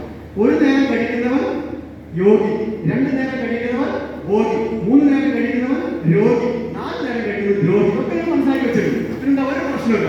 അപ്പൊ അത് 1 നേരം വേണോ 2 നേരം വേണോ മാത്രം ചിന്തിച്ചാൽ മതി. എത്ര മണി രാവിലെ ഒരു കട്ട് കോഫി 8 മണിക്ക്, ടിഫിൻ 9 മണി മുതൽ 10 മണിക്ക് ചായ, ഉച്ചയ്ക്ക് ഊണ്, 4 മണിക്ക് ചായ കഴിഞ്ഞ് വൈകുന്നേരം മക്കൾക്കൊക്കെ ജീവിതമാണ്. ഇത് ചിന്തിക്കുന്നവർക്ക് 2 മണിക്കൂർ വരുമ്പോൾ വീട്ടിൽ ദേഷ്യം വരും, ഭാര്യ ദേഷ്യം വരും, അല്ലെങ്കിൽ 10 മണിക്കൂർ വീട്ടിൽ അടുത്ത് ഇങ്ങനെ ഓഫീസിലാണെങ്കിൽ ഇങ്ങനെയൊക്കെ നമ്മൾ സെറ്റ് ചെയ്ത് ആരും എവിടെ എഴുതി വെച്ച് നമ്മൾ സ്വയം സെറ്റ് ചെയ്തില്ല. അപ്പൊ നമ്മളെല്ലാവരും കഴിക്കാൻ വേണ്ടി ജീവിക്കണോ, ജീവിക്കാൻ വേണ്ടി ഭക്ഷണം കഴിക്കണം. ഉടനെ ആദ്യം വെച്ച് കഴിക്കുന്നത് നായക്ക് ഭക്ഷണം കൊടുക്കാൻ എങ്ങനെ ചെയ്യാം അല്ലേ? നിങ്ങൾ ആനകളുണ്ടോ? ആനയ്ക്ക് ആന ഭക്ഷണം കഴിക്കുന്നുണ്ടോ? ആനയ്ക്ക് പട്ട കൊണ്ട് ഒരു ആർത്തി കാണിക്കില്ല. അവൻ നോക്കുന്നത്. എന്നിട്ട് ആ കാല് കൊണ്ട് പട്ടന്ന് ചവിട്ടും. എന്നിട്ട് ഒരൊറ്റ കമ്പും, ഇത്ര വലിയ പട്ട, ഒറ്റ ചുള്ളിക്കമ്പും അവൻ കിട്ടി. എന്നിട്ട് തന്നെ കൊട്ടയും, എന്നിട്ട് മെല്ലെ മടക്കും, എന്നിട്ട് മെല്ലെ വെച്ചു കൊടുക്കും. അതാണ് ഭക്ഷണം. നമ്മുടെ കയ്യിൽ ഉള്ളിൽ മുമ്പിൽ വരുന്ന ഭക്ഷണം മെല്ലെ അതിനൊക്കെ സെറ്റ് ചെയ്ത് എടുത്ത് വായ കൊള്ളാവുന്ന വലുപ്പത്തിൽ കൊടുക്കാം. എടുത്ത് അത് വായയിലിട്ട് ശരിക്കും പറഞ്ഞ 32 പ്രാവശ്യം ചവയ്ക്കുന്നത് പോക്കുണ്ടാവില്ല അല്ലേ? ചവച്ച പേസ്റ്റ് പോലെയൊക്കെ അന്നനാളത്തിലൂടെ ആമാശയിലെത്തിയാലും ദഹനം നടക്കുള്ളൂ. മനസ്സിലാക്കണം. ഇത് വായ കഴിച്ചതിന് കുറെ വെള്ളം കുടിക്കും. പിന്നെ ദഹിക്കാത്തതുകൊണ്ടാണ് ദഹനക്കേടും കോൺസ്റ്റിപ്പേഷനും ഷുഗറും ഇതൊക്കെ ഭക്ഷണത്തിലൂടെയാണ്. വേറെ ഒന്നല്ല. ഭക്ഷണമാണ് നമ്മുടെ എല്ലാ രോഗങ്ങൾക്കും കാരണം. അത് ഭക്ഷണം നമ്മൾ പാകപ്പെടുത്തും. അന്നപൂർണേ സദാപൂർണേ ശങ്കര പ്രാണവല്ലഭേ ജ്ഞാനവൈരാഗ്യ സിദ്ധാർത്ഥം എന്താ അന്നപൂർണി സദാപൂർണി ശങ്കരന്റെ പ്രിയപത്യമായ അല്ലയോ അന്നദാനമാണ്. എനിക്ക് എന്താ വേണ്ടത്? ജ്ഞാനവൈരാഗ്യം സിദ്ധിക്കാൻ. ജ്ഞാനവും വൈരാഗ്യം ആർക്കോട് ദേഷ്യപ്പെടാനല്ല. വേണ്ടാത്തതിനെ വർദ്ധിക്കുന്ന പവർ, അറിവും വേണ്ടാത്തതിനെ വർദ്ധിക്കാനുള്ള മാനസികമായ ദൃഢി കിട്ടുന്ന ഭക്ഷണം തരുന്നുണ്ടോ? നമ്മൾ അങ്ങനെയാണോ കഴിക്കുന്നത്? നമ്മൾ കഴിക്കുന്ന ഭക്ഷണം അങ്ങനെയാണോ? അല്ല.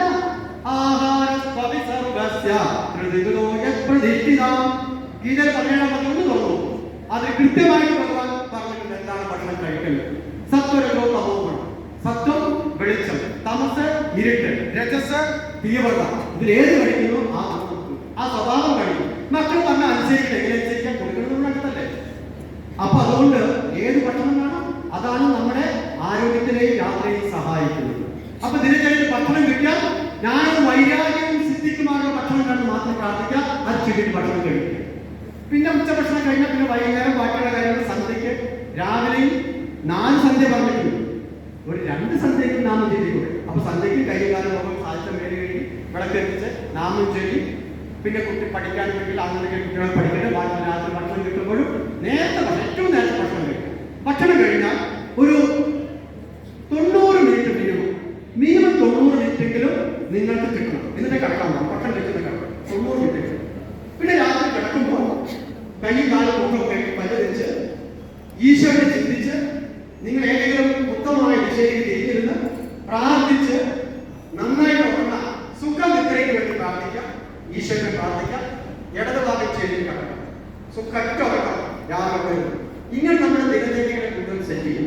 അപ്പൊ എല്ലാ ദിവസവും നമ്മുടെ വൃത്തിയും നമ്മുടെ വെളുപ്പും നമ്മുടെ ജീവിത സാഹചര്യങ്ങളിലായ പോസിറ്റീവായ സൗകര്യങ്ങളും എല്ലാം നമ്മൾ വരുത്തി നല്ല ഭക്ഷണം കഴിച്ച് നല്ല ചിന്തകളിലൂടെ നിരന്തരം യോഗ പ്രാക്ടീസ് ചെയ്ത് നമ്മുടെ ജീവിതത്തെ സെറ്റ് ചെയ്ത് കഴിഞ്ഞാൽ എവിടെയൊക്കെ നെഗറ്റീവ് ഉണ്ടോ അവിടെയൊക്കെ ശരിയാക്കുക, എവിടെയൊക്കെ പോസിറ്റീവ് ഉണ്ടോ അവിടെയൊക്കെ ചെയ്തു പോകണം. ഒരാളെങ്കിലും കുറ്റം പറയുന്ന സഭയാണെങ്കിൽ അവരുടെ നിങ്ങളെല്ലാം മാത്രം ആ കുറ്റത്തിന് വേണ്ടി ഒരാളെ കണ്ടെത്തുന്നത് 4 പേരിന്റെ ഒരാളെ പറഞ്ഞു എല്ലാവരും സൃഷ്ടിച്ചെടുക്കും. അയലില്ലാത്ത കുറ്റമില്ല. മരണങ്ങൾ എല്ലാം തികഞ്ഞു. അതുകൊണ്ട് ദയവ് ചെയ്തിട്ട് ഇങ്ങനെ ചോദിക്കുമ്പോൾ 3 പേര് എന്റെ നേരെ ചിന്തിക്കാം. അതുകൊണ്ട് ഞാൻ എന്നെ ചിന്തിച്ചാൽ ഞാൻ നേരാണ്, എന്നിട്ട് മറ്റുള്ളവർ നേരം. അതുകൊണ്ട് നെഗറ്റീവ് ചർച്ചകളിലൊന്നും പോയപ്പെടാതെ പോസിറ്റീവായ ചിന്തയിലൂടെ നമുക്ക് യാത്ര ചെയ്യാൻ കഴിയും. ആ പോസിറ്റീവായ ചിന്തയിലൂടെ യാത്ര ചെയ്യാൻ തക്ക രീതിയിൽ ശാരീരികവും മാനസികവും ബുദ്ധിപരമായിട്ടുള്ള കാര്യങ്ങളിലേക്ക് പോകാം. ശ്രവണം, മനനം, ബുദ്ധി, അഹങ്കാരം ഇങ്ങനെയുണ്ട്. ഒരു കാര്യം കേൾക്കും, കേട്ട കാര്യം നേരെ മനസ്സിലേക്ക് പോകും, മനസ്സിൽ നേരെ ബുദ്ധിയിലേക്ക് പോകും. ബുദ്ധിയിൽ എത്തിക്കഴിഞ്ഞാൽ അത് അവിടെ ശരിക്കും പറഞ്ഞാൽ അതിനെ വേണ്ട രീതിയിൽ പാകപ്പെടുത്തുന്നതാണ്. ഈ മനസ്സ് ബുദ്ധിയിലേക്ക് വരുമ്പോൾ അവിടെ നിന്നും ഒരു ചുഴി എന്താ അറിയാം, ഇത് കേട്ടതാ, ഇത് അത്ര വലിയ വിഷയം തന്നെ. അവിടെ അത് ഉൾക്കൊള്ളാനുള്ള ഒരു അവസ്ഥ ഉണ്ടാവില്ല. അതിനുള്ള അഹങ്കാരം എന്ന് പറയാം. ആ ബുദ്ധി ശരിക്കും വേർതിരിക്കാൻ ശ്രമിക്കുമ്പോൾ അവിടെ അടക്കി നിർത്തും. അങ്ങനെ ഒരു അവസ്ഥ ഉണ്ടാവരുത്. അപ്പൊ ഏത് കാര്യം കേൾക്കാനും അതേപോലെ തന്നെ ആ കേട്ട കാര്യം ശരിയാണെന്ന് റിവൈൻഡ് ചെയ്യാനും അതിന് വേണ്ടത് എന്തെങ്കിലും സ്വീകരിക്കാനും വേണ്ടാത്തതിനെ കളയാനും ശരീരത്തിൽ നടക്കുന്ന ദഹന അവസ്ഥ പോലെയാണ് നമ്മൾ ശ്രവണം ചെയ്യുന്ന ഓരോ കാര്യവും. ഉപനിഷത്തിൽ നമ്മുടെ പൂർവികരായ ആചാര്യന്മാരെ പറഞ്ഞു 1000 കണക്കിന് ആളുകൾ ശ്രവണം ചെയ്യും, 1-2 ആളുകൾ മാത്രമേ ജീവിതത്തിൽ അനുഷ്ഠിക്കുകയുള്ളൂ എന്ന് പറയാറുണ്ട്. അതേപോലെ എല്ലാം കേൾക്കും, പക്ഷെ തന്റെ ജീവിതത്തിൽ അതൊന്നും അനുഷ്ഠിക്കാറില്ല. അങ്ങനെ ചെയ്യരുത്. ആ വിദ്യ അസ്മിത രാഗ ദ്വേഷ അഭിനിവേശക പഞ്ചക്ലേശം, ഇതാണ് യോഗദർശനം പറയുന്നത്. പന്നിലാണ് ആ വിദ്യ അസ്മിത രാഗ ദ്വേഷ അഭിനിവേശക ക്ലേശകം. 5 ക്ലേശങ്ങളാണ് കൊടുക്കുന്നത്. ആ വിദ്യ ഒന്നും അറിയാൻ താല്പര്യമില്ല. അസ്മിത ഞാൻ എന്റെ സ്വാർത്ഥത. രാഗം എനിയെ കുറിച്ച് പറയും, ഞാൻ ഉലകം നല്ല കാര്യങ്ങളൊക്കെ തിന്നാൻ വരുമ്പോൾ അപ്പോൾ എനിക്ക് സന്തോഷമാണ്. എനിക്ക് പറ്റാത്ത കാര്യം പറഞ്ഞാൽ ദേഷ്യം, പറ്റാത്ത കാര്യം കണ്ടാൽ ദേഷ്യം വരും. ഇതാണ് അവസ്ഥ അല്ലേ? അപ്പൊ ഒന്നും അറിയാൻ താല്പര്യമില്ല, എന്റേത് മാത്രമെന്നുള്ള ചിന്ത, സുഖിപ്പിക്കുന്നവരുടെ അടുപ്പം, നല്ല കാര്യങ്ങൾ പറയുന്നു പക്ഷെ ഉൾക്കൊള്ളാൻ പറ്റുന്ന ദേഷ്യം, അഭിനിവേശം, മറ്റൊന്നിനെ കീഴ്പ്പെടുത്തി അനുഭവിക്കാനുള്ള പ്രക്രിയ അഭിനിവേശം. ഈ 5 എണ്ണാണത്രേ നമ്മുടെ ക്ലേശം. ഈ 5 ക്ലേശവും ക്ലേശരഹിതമായ ഒരു ജീവിതം, ഇതാണ് നമുക്ക് എല്ലാവർക്കും വേണ്ടത്. അതുകൊണ്ട് നമ്മുടെ ദൈനംദിന ജീവിതത്തിലെ നമ്മളെ ക്ലേശിപ്പിക്കുന്ന കാര്യങ്ങൾ ഈ 5 എണ്ണമാണ്. അവിദ്യ, അസ്മിത, രാഗം, ദ്വേഷം, അഭിനിവേശം. ഈ 5ലേക്ക് നമുക്ക് മാറിക്ക് എന്ന് പറയാനുള്ള ധൈര്യം എപ്പോഴോ രക്ഷപ്പെട്ടോ. ഇത് തന്നെയാണ് പഠിക്കുന്നത് യോഗയിൽ, ഇത് തന്നെയാണ് യോഗം. ഈ രീതിയിലേക്കുള്ള ആവാനാണ് പരിശ്രമിക്കുന്നത് കേട്ടോ. അപ്പൊ അതുകൊണ്ട് യോഗദർശനം, യോഗശാസ്ത്രം പഠിക്കാനുള്ള താല്പര്യം നമ്മുടെ മനസ്സിൽ എവിടെയെങ്കിലും ഉണ്ടെങ്കിൽ, നമ്മൾ അടുത്ത് എവിടെയെങ്കിലും ആധികാരികമായിട്ട് പഠിക്കുന്ന ആചാര്യമാരെങ്കിൽ അവരെ സമീപിക്കുക. ഗുരുവിൽ നിന്ന് കൃത്യം മനസ്സിലാക്കാൻ പഠിക്കാനുള്ള താല്പര്യം നമുക്കുണ്ടാവും. ഓക്കെ, അതാണ് പറയാനുള്ളത്. ഈ 1-2 കാര്യങ്ങൾ ഞാൻ നിങ്ങളായിട്ട് പങ്കുവരാം പ്രാക്ടിക്കലി. ഓക്കെ, അപ്പൊ എല്ലാവരും കയ്യിലെ ബാഗൊക്കെ ആ താഴെ വെക്കാൻ പറ്റുമല്ലോ അല്ലേ? താഴെ വെക്കാം. ഇരുന്നുകൊണ്ടാണ് പേടിക്കട്ടോ, ഇത് ചെയ്യില്ല കേട്ടോ. ഇപ്പൊ ശരിക്കും എനിക്ക് സ്റ്റോപ്പാ പറയാനുള്ള കാര്യം. അതുകൊണ്ട് എല്ലാവരും നിവർന്നില്ലേ? നമ്മുടെ ഈ 5 പേരിൽ 10 പേരിൽ മടങ്ങിക്കുന്നു. ഇതൊക്കെ ഒരിക്കലും വയ്ക്കണ്ടേ?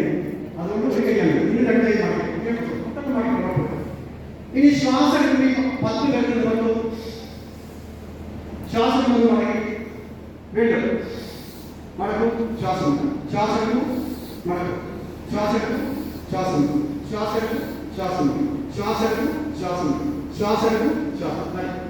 ഇതൊരു 10 പ്രാവശ്യം 100 പ്രാവശ്യം വരെ ചെയ്യും. മനസ്സിലായോ? ഇത് ചെയ്യുമ്പോൾ നമുക്ക് തോന്നുന്നത് ഇതിങ്ങനെ എന്താ പറയുന്നത്?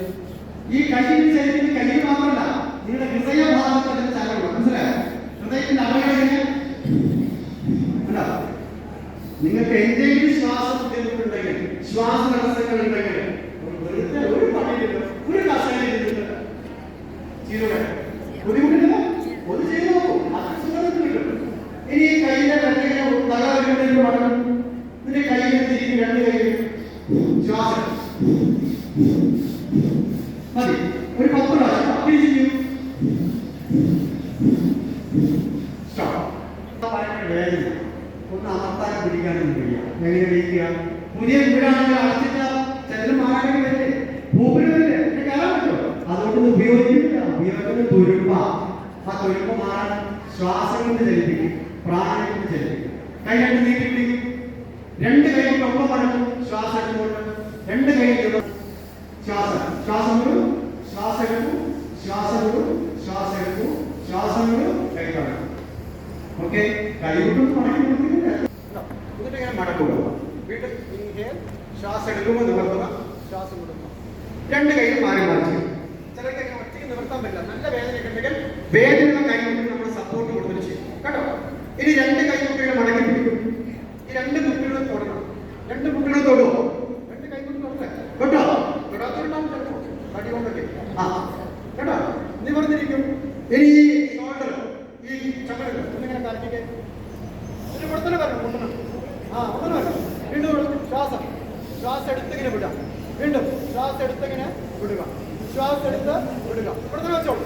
ഇനി തിരിച്ച് ഓപ്പോസിറ്റ്. ശ്വാസം എടുക്കുക, വിടുക, ശ്വാസം എടുക്കുക, വിടുക, ശ്വാസം എടുക്കുക, വിടുക, ശ്വാസം എടുക്കുക, വിടുക. മതി. 5 പ്രാവശ്യം അങ്ങോട്ട് ചെയ്തു. ഷോൾഡർ വേദന ഓരോ ദിവസം കൈ പൊക്കാൻ വയ്യ, കുട്ടിയെ കൈ പൊക്കാൻ വയ്യ, ഒന്നും എടുക്കാൻ വയ്യ ഒക്കെ പറയും. അപ്പൊ ഇതിനൊരു തന്ത്രമുണ്ട്. ഇപ്പൊ 2 കൈ ഞങ്ങൾക്ക് ഒരുമിച്ച് നല്ല വേദന അവര് വലത് കൈയില് ഈ ഷോൾഡർ പോയിന്റ്, ഈ ജോയിന്റ് നന്നായിട്ട് മുറുക്കി അമർത്തിക്കും വേദന ഉണ്ടെങ്കിൽ. എന്നിട്ടിങ്ങനെ ഒരു 5 പ്രാവശ്യം അങ്ങോട്ട്, ഒരു 5 പ്രാവശ്യം തിരിച്ച് മറ്റേ കൈ വെച്ച് വെച്ചു കേട്ടോ. തിരിച്ച് മറ്റേ കൈ. ഇനിയിപ്പോ നമുക്ക് കഴുത്തുവേദന ഉണ്ടെങ്കിൽ കഴുത്തുവേദന ഒരാളെ വയ്ക്കാം. ഈ കൈയിന്റെ പേര് റിസ്റ്റ് ജോയിന്റ്, എൽബോ, ഷോൾഡർ ഇത്രയും സ്മൂത്ത് ആയിട്ട് ചെയ്യണം. ഇത് ശ്വാസത്തിൽ. അതിനുശേഷം നമ്മുടെ കഴുത്ത് മെല്ലെ ചലിപ്പിക്കണം. കഴുത്ത് എങ്ങനെ ചലിപ്പിക്കാന്ന് വെച്ചാൽ നമ്മുടെ താടി ഭാഗം ശ്വാസം കൊടുക്കുമ്പോൾ ശ്വാസത്തിന് മുകളിൽ, ശ്വാസം എടുത്ത് താഴെ, വീണ്ടും ശ്വാസം എടുത്ത് പതുക്കെ മെല്ലെ ചെയ്യണം. ശ്വാസം എടുത്ത് താഴെ മതി. നേരെ ഇതൊരു 3 പ്രാവശ്യം. അപ്പൊ നമുക്ക് മനസ്സിലാക്കാം. 3 പ്രാവശ്യം. അത് കഴിഞ്ഞാൽ നേരെ ഇരിക്കണം. ശ്വാസം എടുക്കണം. പതുക്കെ വലത്തോട്ട് ഇങ്ങനെ വളയ്ക്കാം. ഇങ്ങനെ വളച്ചാൽ മതി, നല്ല അമർത്തരുത്. നേരെ പോവുക. ശ്വാസം ഇടത്തോട്ട് വളയ്ക്കാം. വീണ്ടും നേരെ വലത്തോട്ട് ശ്വാസം വിടണം, നേരെ ശ്വാസം എടുക്കണം, ഇടത്തോട്ട് ശ്വാസം വിടണം, നേരെ ശ്വാസം എടുക്കുക, നിർത്തുക, ശ്വാസം. ഇതൊരു 3 പ്രാവശ്യം ചെയ്യും. അപ്പോ താഴേക്ക് മുകളിലേക്ക് 3, 2 വശങ്ങളിലേക്ക് 3. ഇനി നിങ്ങൾ എന്ത് ചെയ്യണം? ആരോ വിളിച്ചു, ആരോ വിളിച്ചു, വലത്തോട്ട് തിരിയാം, ഇവിടെ അപ്പുറത്തോട്ട് തിരിയാം, 2 ഭാഗത്ത് തിരിയാം കേട്ടോ. അപ്പൊ നേരെ ഇരിക്കും. ശ്വാസം എടുക്കും, ശ്വാസം എടുത്ത് വലത്തോട്ട് തിരിയും, ശ്വാസം എടുത്ത് നേരെ വന്നേ, ശ്വാസം കൊണ്ട് ഇടത്തോട്ട്, ശ്വാസം എടുത്ത് നേരെ, ശ്വാസം കൊണ്ട് ഇടത്തോട്ട്, ശ്വാസം എടുത്ത് നേരെ, ശ്വാസം കൊണ്ട് ഇടത്തോട്ട്, ശ്വാസം കൊണ്ട് നേരെ മതി. ഇതില് കഠിനമായ കഴുത്തുവേദനയുള്ളവർ കഴുത്ത് കറക്കമാണ്. 4ാമത്തെ വ്യായാമം. അത് കഴുത്തിനെ താഴേക്കിടും. ഇവിടെ നോക്കിക്കോളും. ഇനി നോക്കുക. പതുക്കെ നമ്മൾ വലത് ഭാഗം എക്സേൽ, അതേപോലെ ശ്വാസം എടുത്ത് വിടുക. അത് 2 ഭാഗത്തേക്ക് ഒന്ന് അങ്ങോട്ടും ഒന്ന് ഇങ്ങോട്ടും. അങ്ങനെ 2 എത്ര ചെയ്യുമോ അത്ര ചെയ്യും. എല്ലാ വ്യായാമങ്ങളും ഒരേ അളവ് ചെയ്യും. 2 പ്രാവശ്യമാണെങ്കിൽ ഈ 4 വ്യായാമം 2 പ്രാവശ്യം, 3 ആണെങ്കിൽ എല്ലാം 3 പ്രാവശ്യം. അപ്പൊ വേദന ഉണ്ടെങ്കിൽ, കഠിനമായ വേദന നിങ്ങൾ 2 കൈ ഇങ്ങനെ ഇതങ്ങനെ കോളറാക്കാം, കൈ കൊണ്ട് കോളറാക്കാം. എന്നിട്ട് ഇങ്ങനെ ചെയ്യാം. മനസ്സിലായോ? ഇങ്ങനെ ചെയ്യാം. സ്പോൺലൈറ്റിസ് ഉണ്ടാവും. ചിലർക്ക് കുഞ്ഞിക്കുന്ന ജോലി ഇവിടെ ആ ജോയിന്റ് സെർവിക്കൽ ജോയിന്റ് കംപ്ലൈന്റ് ഒരു തോർത്തല്ലെങ്കിൽ നമുക്ക് സ്മൂത്തായിട്ട് കെട്ടിയിട്ട് ചെയ്യാൻ അതിൽ കയ്യിൽ കവർ ചെയ്ത് വെച്ചു. ഇങ്ങനെയൊക്കെ കഴിക്കുന്ന ഒരു മരുന്ന് കഴിക്കണം, മരുന്ന് കഴിച്ചാൽ മാറാൻ പോകുന്നില്ല, പെയിൻ കില്ലർ മാത്രം, ഇതിന് വേറെ മെഡിസിൻസ് ഒന്നും. ഇപ്പൊ ജോയിന്റ്സ് ഡോക്ടേഴ്സ് പറയും നമ്മുടെ എന്ത് തീരുമാനമാണ് എന്നുള്ള കാര്യങ്ങളൊക്കെ പറയാം. എല്ലാത്തിനും ഇതുപോലെ തന്നെ. ഇനി നമുക്ക് എപ്പോഴും പ്രായമൊക്കെ എല്ലാവർക്കും ഉണ്ടാകുന്ന ഒരു പ്രശ്നമാണ് നമ്മുടെ കാലിന് തഴുപ്പ്, ഇടയ്ക്കിടയ്ക്ക് കാലിന്റെ വണ്ണം പിടിക്കാം, മസിൽ പിടിക്കാം എന്നുള്ളതാണ് പൊതുവെ ഉണ്ടാകുന്നത്. അപ്പൊ അതിന് നമ്മൾ പറയുന്ന പേര് പാദമൂല ശക്തി വികാസം. പാദമൂലം എന്ന് പറഞ്ഞാൽ ആംഗിൾ ജോയിന്റ്. അപ്പൊ ഞാൻ കാണിച്ചു തരാം, നമുക്കൊന്ന് ചിരി നോക്കാം കേട്ടോ. ഇപ്പൊ നമുക്ക് ഇവിടുന്ന് കാലിന്റെ ഹീറോ ആയിരുന്നു കേട്ടോ. ശ്വാസം എടുത്തുകൊണ്ട് ഹീറോ ആയി, ശ്വാസം വിട്ടുകൊണ്ട് ഹീറോ ആക്കി. അപ്പൊ ഇത് പൂർണ്ണമായിട്ട് ചെയ്യുന്നത് ശ്വാസം എടുത്ത് ഇങ്ങനെ ശ്വാസം വിടുമ്പോൾ ഞാൻ താഴ്ത്തും. ഒന്ന് എണീറ്റ് നിൽക്കും, ജസ്റ്റ് എല്ലാവരും കാല് ചേർത്ത് വെക്കും, കാല് ചേർത്ത് വെക്കാം, കാല് ചേർത്ത് ബ്രീത്ത്. ഇൻഹേൽ, കാലിന്റെ ഹീറോ എത്തണേ. Exhale, inhale, inhale, exhale, inhale, exhale. മതി, ഇരിക്കും. ഇതൊരു 10 പ്രാവശ്യം നിങ്ങൾ ചെയ്തോളൂ. മാറിയിട്ടില്ലെങ്കിൽ എന്നെ വിളിക്കാം, മാറിയിട്ടില്ലെങ്കിൽ എന്നെ വിളിക്കാം. നിങ്ങളുടെ കാലത്ത് കഴിയുമ്പോൾ അതുപോലെ മസിൽ പിടുത്തോ മാറിയിട്ടില്ലെങ്കിൽ എന്നെ വിളിക്കും. ഇനി നമുക്ക് രണ്ടാമതൊരു ഹൃദയവും, നമുക്ക് ഒരു ഹൃദയത്തെ കുറിച്ച് ഒരു സെക്കൻഡ് ഹാർട്ട്. ആ ഹാർട്ടാണ് ഇതിന് അത്യാവശ്യം വ്യായാമം. അത് വളരെ എളുപ്പമാണ്. ആദ്യം എല്ലാവരും ശ്വാസം അവിടെ ഇരുന്നുകൊണ്ട് കാലിന് കീഴ് വരും, കാൽപ്പത്തി അമർത്തും. ഇനി ഹീൽ താഴെ വയ്ക്കും, ഇനി കാൽപ്പത്തി പൊക്കും, ഒരു താഴെ വയ്ക്കുക. അവിടെ കാല അമർത്തി കൊടുക്കും. ശ്വാസം എടുക്കും, താഴെ വയ്ക്കും, കാൽപ്പത്തി എടുക്കും, താഴെ വയ്ക്കും. ശ്വാസം ശ്വാസം വയ്ക്കും, ശ്വാസം ശ്വാസം വയ്ക്കും, ശ്വാസം ശ്വാസം വയ്ക്കും, ശ്വാസം ശ്വാസം വയ്ക്കും. ഇനി ഇങ്ങനെ കഴിയാത്തവർ എന്ത് ചെയ്യാം? കാലിന്റെ കാപ്പ് ചെയ്യുന്നത് ചെയ്താൽ നിങ്ങൾ ക്ഷീണം പമ്പ കാണും. നിങ്ങൾ നല്ലോണം ക്ഷീണിച്ചിരിക്കുന്ന സമയത്ത് ഇതൊരു 21 പ്രാവശ്യം ചെയ്ത് നോക്കൂ, നിങ്ങൾ ക്ഷീണം മാറും. പരിശോധിച്ച് ഞാൻ പരിശോധിക്കണം, പറയുന്നത് മാത്രം നിങ്ങൾ വിശ്വസിക്കണം, നിങ്ങൾ ചെയ്ത് നോക്കാം. അപ്പൊ ഈ ഹാർട്ടിന് നന്നായി ചലിച്ചാൽ നമുക്ക് എന്റെ ഹെൽത്ത് ഡെവലപ്പ് ചെയ്യും. മനസ്സിലാക്കാം. പിന്നെ നമുക്ക് നമ്മുടെ ശരീരത്തിലെ പ്രധാനമായ ഒരു ഭാഗമാണ് നട്ടെല്ല്. ആ നട്ടെല്ല് നമ്മുടെ തലച്ചോറിൽ നിന്ന് സുഷ്മനാടി നട്ടെല്ലിലേക്ക്, ഇടുപ്പിലേക്ക്, ഇതെല്ലാം കണക്റ്റഡാണ്. ചില ഇടുപ്പുകളുണ്ടാവും. ഇവിടുന്ന് വരുന്ന ഇടുപ്പിലേക്ക് നിന്ന് താഴേക്ക് വരുന്ന ഷിയാറ്റിക്ക് കംപ്ലൈന്റ് നമുക്ക് ഇങ്ങനെ ഇവിടുന്ന് വേദന കാലുകൂടാണ് ഇടുപ്പ് വേദന, ഇതൊക്കെ ഉണ്ടാവും. അപ്പൊ എല്ലാവരും ചെയ്യുന്ന 3 വ്യായാമം, അത് എത്ര പ്രായമുള്ളവർക്കും അവർക്ക് സാധിക്കുന്ന പോലെ ചെയ്താൽ മതി. ഒരു നിയമവുമില്ല. നമുക്ക് നിൽക്കാൻ സാധിക്കുമെങ്കിൽ നമ്മുടെ കാല് ഒരു 3 അടി അകലത്തിൽ വെക്കാം. കാലിന്റെ പത്തി ഉള്ളിലേക്കായിട്ട് 3 അടി അകലത്തിൽ നമുക്ക് ചെയ്യാൻ പറ്റില്ല. നിങ്ങൾ നോക്കി മനസ്സിലാക്കുക. എന്നിട്ട് ഇവിടെ നോക്കാം, ശ്വാസം എടുത്തുകൊണ്ട് ബാക്കിലേക്ക്, ശ്വാസം വിട്ടുകൊണ്ട് ഫ്രണ്ടിലേക്ക്. അപ്പൊ കൈയൊക്കെ ശരിക്കും നടത്തും പതിയും. പക്ഷെ നിങ്ങൾക്ക് ഇങ്ങനെ ബെൻഡ് ചെയ്താൽ മതി. ശ്വാസം എടുക്കുക, ശ്വാസം വിടുക, ഇൻഹേൽ, എക്സേൽ. ഇങ്ങനെ ഒരു മിനിമം 5 സാധിച്ചാൽ 10 ഡെയിലി മെല്ലെ ചെയ്താൽ മതി. പ്രാണം വേണം, വെറുതെ വ്യായാമം ഉണ്ടാകും, യോഗയാണ്. അതുകൊണ്ട് ശ്വാസം എടുത്തുകൊണ്ട് ബാക്കിലേക്ക്, ശ്വാസം വിട്ടുകൊണ്ട് ഫ്രണ്ടിലേക്ക് 10 പ്രാവശ്യം ചെയ്യാം ഡെയിലി. രണ്ടാമത് നട്ടെല്ലിനെ പിന്നിലേക്കും മുന്നിലേക്കും വളരും. രണ്ടാമത് 2 സൈഡിലേക്ക്, സൈഡ് ബെൻഡിങ്. ഇങ്ങനെ നിൽക്കുന്നു, നോക്കൂ. ശ്വാസം എടുക്കുമ്പോൾ കൈ ഇങ്ങനെ വരും, ശ്വാസം ഇവിടെ പതുക്കെ ഈ സൈഡ്. അപ്പൊ കുറച്ച് തടിയൊക്കെ ഉള്ളവർക്ക് ആദ്യം തടിക്കുന്ന സൈഡാ, പിന്നെ താഴേക്ക്. അപ്പൊ ഇത് കുറയും, ഫ്രണ്ടും ബാക്കും ചെയ്യുമ്പോൾ ഇതും കുറയും. ശ്വാസം ഇങ്ങനെ കണ്ടോ, ശ്വാസം വിടുമ്പോൾ 2 സൈഡ് ഇങ്ങനെ. ശ്വാസം എടുക്കുക, ശ്വാസം വിടുക, ശ്വാസം എടുക്കുക, ശ്വാസം വിടുക. ഇത് 2 സൈഡിലേക്കും 2 സൈഡിലേക്കും 1. അങ്ങനെ 5 റൗണ്ടോ 10 റൗണ്ടോ നിങ്ങൾ ചെയ്യും. ഇനി മൂന്നാമത് ഇപ്പൊ നട്ടെല്ല് ബാക്കിലേക്ക് പോകണം, ഫ്രണ്ടിലേക്ക് പോകണം, സൈഡിലേക്ക് പോകണം. ഇനി നട്ടെല്ല് തിരിയണം. നമ്മുടെ കാല് ഇതേ അകലത്തിൽ വെക്കും. ശ്വാസം എടുത്ത് കൈ ഫ്രണ്ടിലേക്ക് നിൽക്കും, ശ്വാസം വിടുമ്പോൾ ഇങ്ങനെ തിരിയണം. എനിക്ക് ഈ ഇവിടെ ഇരിക്കുന്ന ആളെ കാണാൻ വേണ്ടി അതേപോലെ ഇവിടെ നിങ്ങോട്ട്. അപ്പൊ ശ്വാസം എടുക്കുന്നു, ശ്വാസം വിടുന്നു, ശ്വാസം എടുക്കുന്നു, ശ്വാസം വിടുന്നു. ഇതും നമുക്ക് മിനിമം 2 സൈഡിൽ ചെയ്താൽ 1, അങ്ങനെ 5 അല്ലെങ്കിൽ 10. അപ്പൊ ഈ 3 വ്യായാമം മസ്റ്റ് ആയിട്ട് ചെയ്യണം. 1 ബാക്കിലേക്ക്, ഫ്രണ്ടിലേക്ക്, അതൊരു ഗ്രൂപ്പ്. 2 സൈഡിലേക്ക്, 2 തിരിയുന്നത് 3. ഇത് നമ്മുടെ നട്ടെല്ലിനെ ഫ്ലെക്സിബിൾ ആക്കാൻ വേണ്ടിയിട്ടാണ്.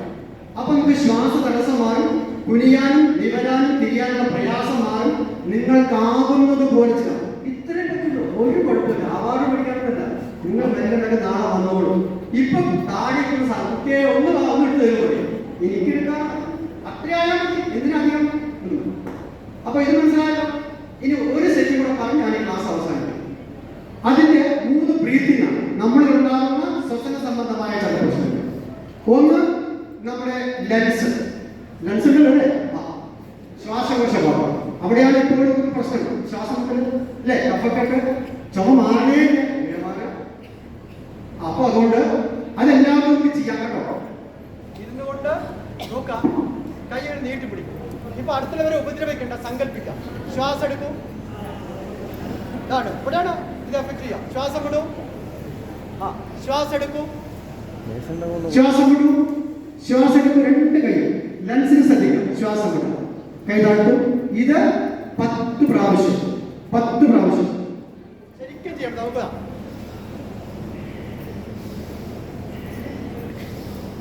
നിങ്ങളുടെ വയറുള്ളിൽ പോവും, നെഞ്ച് പുറത്തേക്ക് വന്നുകൊണ്ട് ചെയ്യുന്നവരെയാണ്. ഇതിന്റെ പേര് hands in and out breath, അല്ലെങ്കിൽ ലങ്സ് ബ്രീത്ത് നോർമൽ. രണ്ടാമത്തെ ഹാർട്ട്, ഹൃദയഭാഗം. ആ ഹൃദയഭാഗത്തിന് വേണ്ടിയിട്ട് 2 കൈ ലോക്ക് ചെയ്യും, 2 കൈ ലോക്ക് ചെയ്യും. സ്ട്രെച്ച് ചെയ്യും. ഇൻഹേൽ, ശ്വാസം എടുത്ത്, ശ്വാസം വിടും, ശ്വാസം എടുക്കും, ശ്വാസം വിടും, ശ്വാസം എടുക്കും, ശ്വാസം വിടും. ഇത് ഹൃദയത്തിന്റെ താഴേക്കാണ്. ഇനി ഹൃദയത്തിന്റെ മധ്യഭാഗത്തേക്ക് കൈ നേരെ നെറ്റിക്കൊപ്പം. അങ്ങനെ സ്ട്രെച്ച് ചെയ്യണം. ശ്വാസം വിടും, ശ്വാസം വിടും, ശ്വാസം വിടും. ഇത് ഹാർട്ടിന്റെ മധ്യഭാഗം കേട്ടോ. ഇനി ഹാർട്ടിന്റെ മുകളിലേക്ക്, അപ്പൊ കൈ മുഴുവൻ മുകളിലേക്ക് പോകും കേട്ടോ. അതല്ല, വെരി ഗുഡ്. ശ്വാസം വിട്ട് വരും, ശ്വാസം എടുക്കും, ശ്വാസം വിടും, ശ്വാസം എടുക്കും, ശ്വാസം വിടും. സ്റ്റോപ്പ്. ഇനി മൂന്നാമതൊരു ബ്രീത്തിങ് എക്സസൈസ് ഞാൻ ആദ്യം കാണിച്ചു, ആംഗിൾ സ്ട്രെച്ച് കേട്ടോ. ഈ മൂന്നും ചേർത്താൽ നമ്മുടെ ശ്വസന വ്യായാമമാണ്. അപ്പൊ ആദ്യത്തെ back bend, front bend, side bend, twist. ഇത് നട്ടെല്ലിന്റെ എക്സസൈസ്. മൂന്നാമത്തെ ശ്വസനം, ആദ്യം ലങ്സ്, 2 ഹാർട്ട്, 3 കാലിന്റെ മസിൽ. ഈ മൂന്നും ചേർത്ത് കഴിഞ്ഞാൽ നമുക്കൊരു പാക്കേജ്. ഇപ്പൊ മനസ്സിലായോ? കൈയിന്റെ വിരൽ മുതൽ കഴുത്ത് വരെ ഒരു ജോയിന്റ് എക്സസൈസ് സിസ്റ്റവും, പിന്നെ നട്ടലിന് വേണ്ടി 3 വ്യായാമവും, ശ്വസനക്രിയ ശരിയാക്കാൻ, ശ്വാസത്തെ ശരിയാക്കാൻ 3 വ്യായാമം. നമ്മളെ മനസ്സിനെ എപ്പോഴും ഒന്ന് നിയന്ത്രിക്കാൻ പറ്റുന്ന ആസനം എപ്പോഴും ബാലൻസ്ഡ് ആസനം. അവിടെ ഇരുന്നുകൊണ്ട് വീട്ടിലേക്ക് തൊടാൻ ശ്രമിക്കും.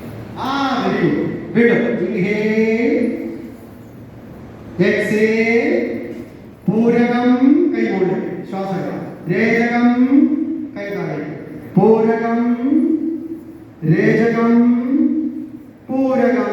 സ്റ്റോപ്പ്. Very good. നല്ല അലങ്കാരം കേട്ടോ. നോക്കൂ, നിങ്ങൾ ചുമരിന്റെ അടുത്ത് നിന്നാണ്, അല്ലെങ്കിൽ ജനൽ എവിടെയെങ്കിലും സ്ഥലത്ത് നിൽക്കാം. എന്നിട്ട് നോക്കാം, ചെയ്യാൻ പറ്റുമോ നോക്കാം. എത്ര സെക്കൻഡ് നിൽക്കാൻ സാധിക്കും അത്രയും സെക്കൻഡ് നിൽക്കാം കേട്ടോ. ഇതിനെ വൃത്താസനം എന്നാ പറയാം. പറഞ്ഞതനുസരിക്കാത്ത കുട്ടികളെ ഈ ആസനം പഠിപ്പിക്കാം. മനസ്സിൽ നിൽക്കാത്തവരുണ്ടെങ്കിൽ അവർക്ക് ചെയ്യാം. പാരായണം ചെയ്യുമ്പോഴേ നിൽക്കില്ലല്ലോ, അപ്പോ മനസ്സ് ഏകാഗ്രം നോക്കാനാണ്, ചാട്ടം കുറയ്ക്കാനാണ് കേട്ടോ. 2 കാര്യം ചെയ്യണം. സാധിക്കുന്നവർക്ക് ചെയ്യാം കേട്ടോ. വീട്ടിലൊക്കെ നമ്മൾ ചെയ്ത് നോക്കാം, നമ്മുടെ മക്കളൊക്കെ ചെയ്യും, അല്ലെങ്കിൽ തൊഴിൽ കൊടുക്കാം. നിങ്ങളിങ്ങനെ നിൽക്കുമ്പോൾ നിങ്ങളുടെ മനസ്സ് തീർച്ചയായിട്ടും നിങ്ങൾ ഏതെങ്കിലും ഒരു ഈശ്വരനെ നിങ്ങൾ പ്രാർത്ഥിക്കണം. നമുക്കെല്ലാവരും വ്യക്തിപരമായി ഈശ്വരനോടുള്ള പ്രാർത്ഥിക്കണം. എല്ലാവർക്കും ഉണ്ടാവും ഇഷ്ടദേവൻ. ആ ഇഷ്ടദേവതയെ മനസ്സിൽ ധ്യാനിച്ച് കൈ മുകളിലേക്കോ തൊഴുതിട്ടോ നിൽക്കുക കേട്ടോ. ഇതാണ് നമുക്ക് ശ്രദ്ധ ഉണ്ടാവാനുള്ള ഏറ്റവും നല്ല മാർഗം. പിന്നെ ശരീരത്തിന്റെ പ്രാപ്തി നിലനിർത്താൻ ഈ പറഞ്ഞ എക്സസൈസിനനുസരിച്ച് ആസനങ്ങളുണ്ട്. അപ്പൊ ആദ്യം ഞാനൊരു ഫോർവേഡ് ബെൻഡ് ആസനം. അപ്പൊ നമുക്ക് വയറൊക്കെ ഉണ്ട്, ഇതൊക്കെ ചുരുങ്ങണം, നമ്മൾ ഒതുക്കൊക്കെ വേണമെന്ന് പറഞ്ഞാൽ പാദാസനം പഠിക്കും. അപ്പൊ ഇതാണ് ചെയ്യുന്നത്. റെഡി? ഇങ്ങനെ നിൽക്കാം, കൈ മുകളിലേക്ക് കൊണ്ടുപോകും, നേരെ ഫോർവേഡ് ബെൻഡ് ചെയ്യും, കൈ 2 നിലത്ത് പതിച്ച് വയ്ക്കും. എന്റെ വയറ് ഈ ഫ്രണ്ടിലേക്ക് ബെൻഡ് ചെയ്യുമ്പോഴേ എല്ലാവരും വയറ് തുടരെ മുട്ടണം. ഏത് ഫ്രണ്ട് ബെൻഡ് ചെയ്യുമ്പോഴും വയറ് തുടരെ ഇങ്ങനെ മടങ്ങരുത്. സ്ഥിരമായിട്ട് നട്ടിട്ട് ഇങ്ങനെ ചെയ്ത് കഴിഞ്ഞാൽ അവർക്ക് നടുവേദന വരും. ഞാൻ പറയുന്ന പോലെ ചെയ്താൽ നടുവേദനക്കാർക്ക് ചെയ്യാം. അപ്പൊ ഈ വയറിന്റെ അടിഭാഗം തുടയിലേക്ക് ചേർത്ത് നെഞ്ച് മുട്ടില് താടി കാൽമുട്ടിന്റെ താഴെ ഇത് വെച്ചോളൂ.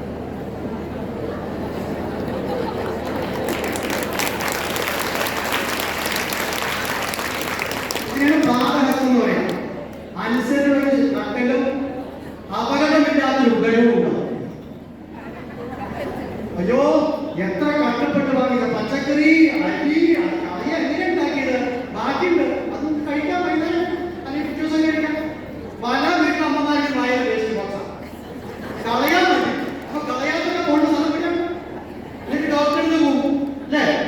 വെറുതെ യാതയാമം ഗഗരസം 18 വർഷം 3 മണിക്കൂറേ ഉള്ളൂ ഉപയോഗിച്ച ആഹാരത്തിന്റെ കാലം. അത് കഴിഞ്ഞാൽ അത് ചാവേദ്യമാണ്.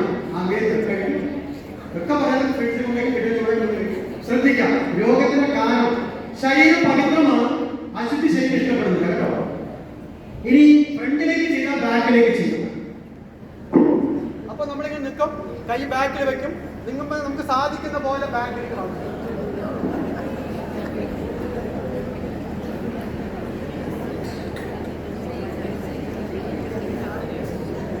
ആസനം ഇരിപ്പാണ്.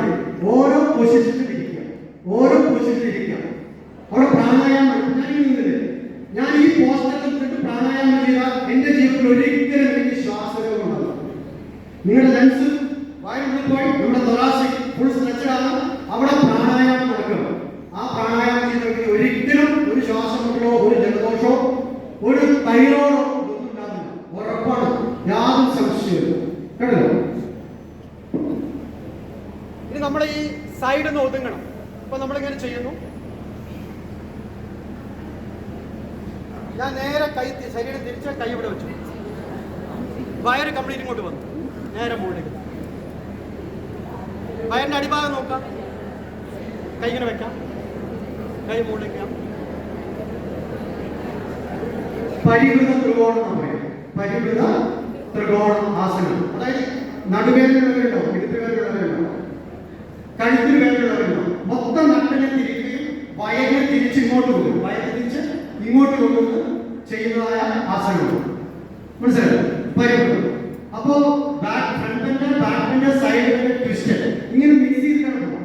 ആസനങ്ങൾ എപ്പോഴും കിടന്നുകൊണ്ടാണ് തുടങ്ങുന്നത്. കിടന്ന് കമിഴ്ന്ന് കിടന്ന് ഇരുന്ന് നിന്ന് ജനിക്കുന്ന ഒരു കുട്ടിയുടെ ഭാവത്തിലാണ് ശരി യോഗാസനങ്ങൾ പഠിക്കുന്നത്.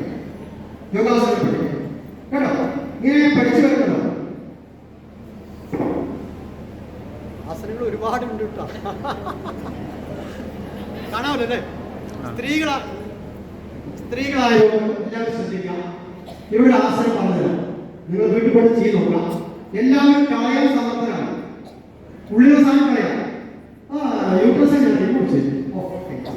അല്ലേ എന്ത് അപ്പൊ ഒക്കെ റിമൂവ് ചെയ്യാൻ നമുക്ക് താല്പര്യം, അത് സംരക്ഷിക്കാൻ നമുക്ക് അറിയാം. ഈ ആസനത്തിന്റെ പേര് ഭദ്രാസനം.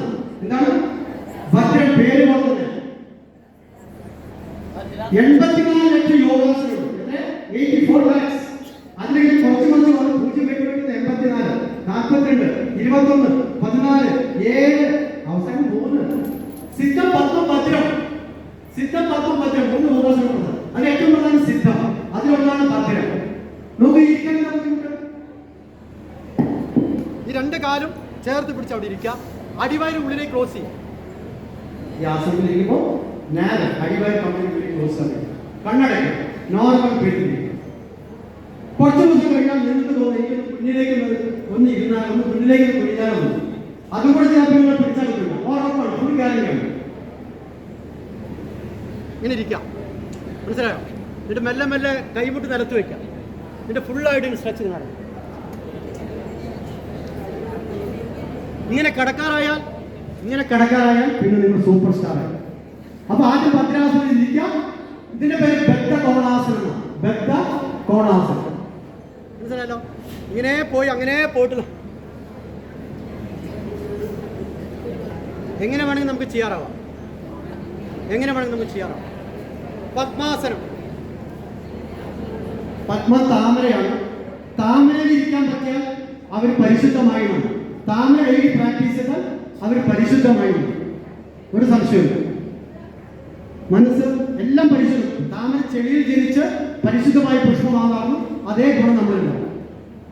ഇനി പാമ്പ് കടിക്കരുത്, വിഷം നമ്മുടെ ഉള്ളിൽ പോകാൻ ഭുജംഗാസനം നന്നായിട്ട് പ്രാക്ടീസ് ചെയ്യാം. അമ്മമാർക്ക് ചെയ്യാവുന്ന ഒരു ആസനമാണ് ഭുജംഗാസനം. ഇതെങ്ങനെ കടന്ന് ഇതങ്ങനെ ഉണ്ടോ, നെഞ്ച് പുറത്താണ്, നെഞ്ച് പുറത്താണ്, വയറിന്റെ ബലത്തിൽ ഭുജംഗാസനം. പാമ്പുള്ളടത്ത് മയിലുള്ളടത്ത് മയിലെവിടെയുണ്ടോ പാമ്പുണ്ടാകാന്ന് പറഞ്ഞു. അപ്പോ അതൊക്കെ നിങ്ങൾക്ക് ചെയ്യാൻ പറ്റിയല്ല, പറഞ്ഞു കാണിക്കുന്നത് മാത്രം. മയൂരാസനം, പത്മമയൂരം, പത്മാസനം നമുക്ക് മയൂരം ചെയ്യാം.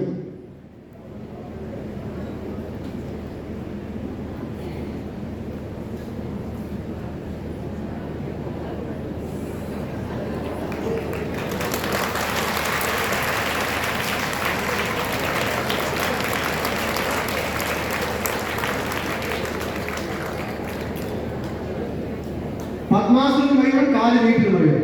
ഡെയിലി ചെയ്യുന്ന മൈൻഡിന് അത്രയും ഗുണമുണ്ടാവുന്നുണ്ട്. ഭുജംഗീത സർപ്പത്തിന്റെ ഇതുപോലെ എഴുതില്ലെന്ന് പറയുന്നത്. ഓരോ ആസനങ്ങൾ ചെയ്യുമ്പോൾ അതിന്റെ ബെനിഫിറ്റ് നമുക്ക് ഉള്ളിൽ കിട്ടുള്ളൂ. ഈശ്വരീയമായ അനുഗ്രഹം ഇതെല്ലാം സംഭവിക്കുന്നു. ആസനങ്ങളിൽ അമ്മയുണ്ട്. ആസനങ്ങൾ അമ്മ ഉത്തരം ചോദിച്ചാൽ സർവാംഗാസനം നമ്മൾ സർവാംഗാസനം. അത് ഹൃദയം നമ്മുടെ തലച്ചോറിന് മുകളിലേക്ക് വരുന്ന ആസനം. ഷോൾഡറിലാണ് അതിന്റെ ബാലൻസ് വരിക. സർവാംഗാസനം.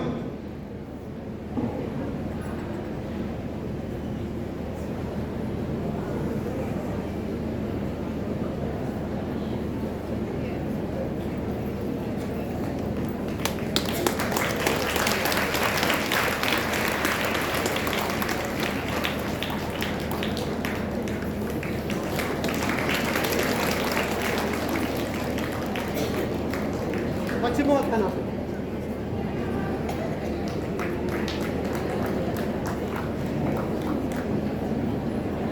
ആസനങ്ങളുടെ രാജാവ് അമ്മയെ പറഞ്ഞു, രാജാവിനോട് പറയാം ശീർഷാസനം.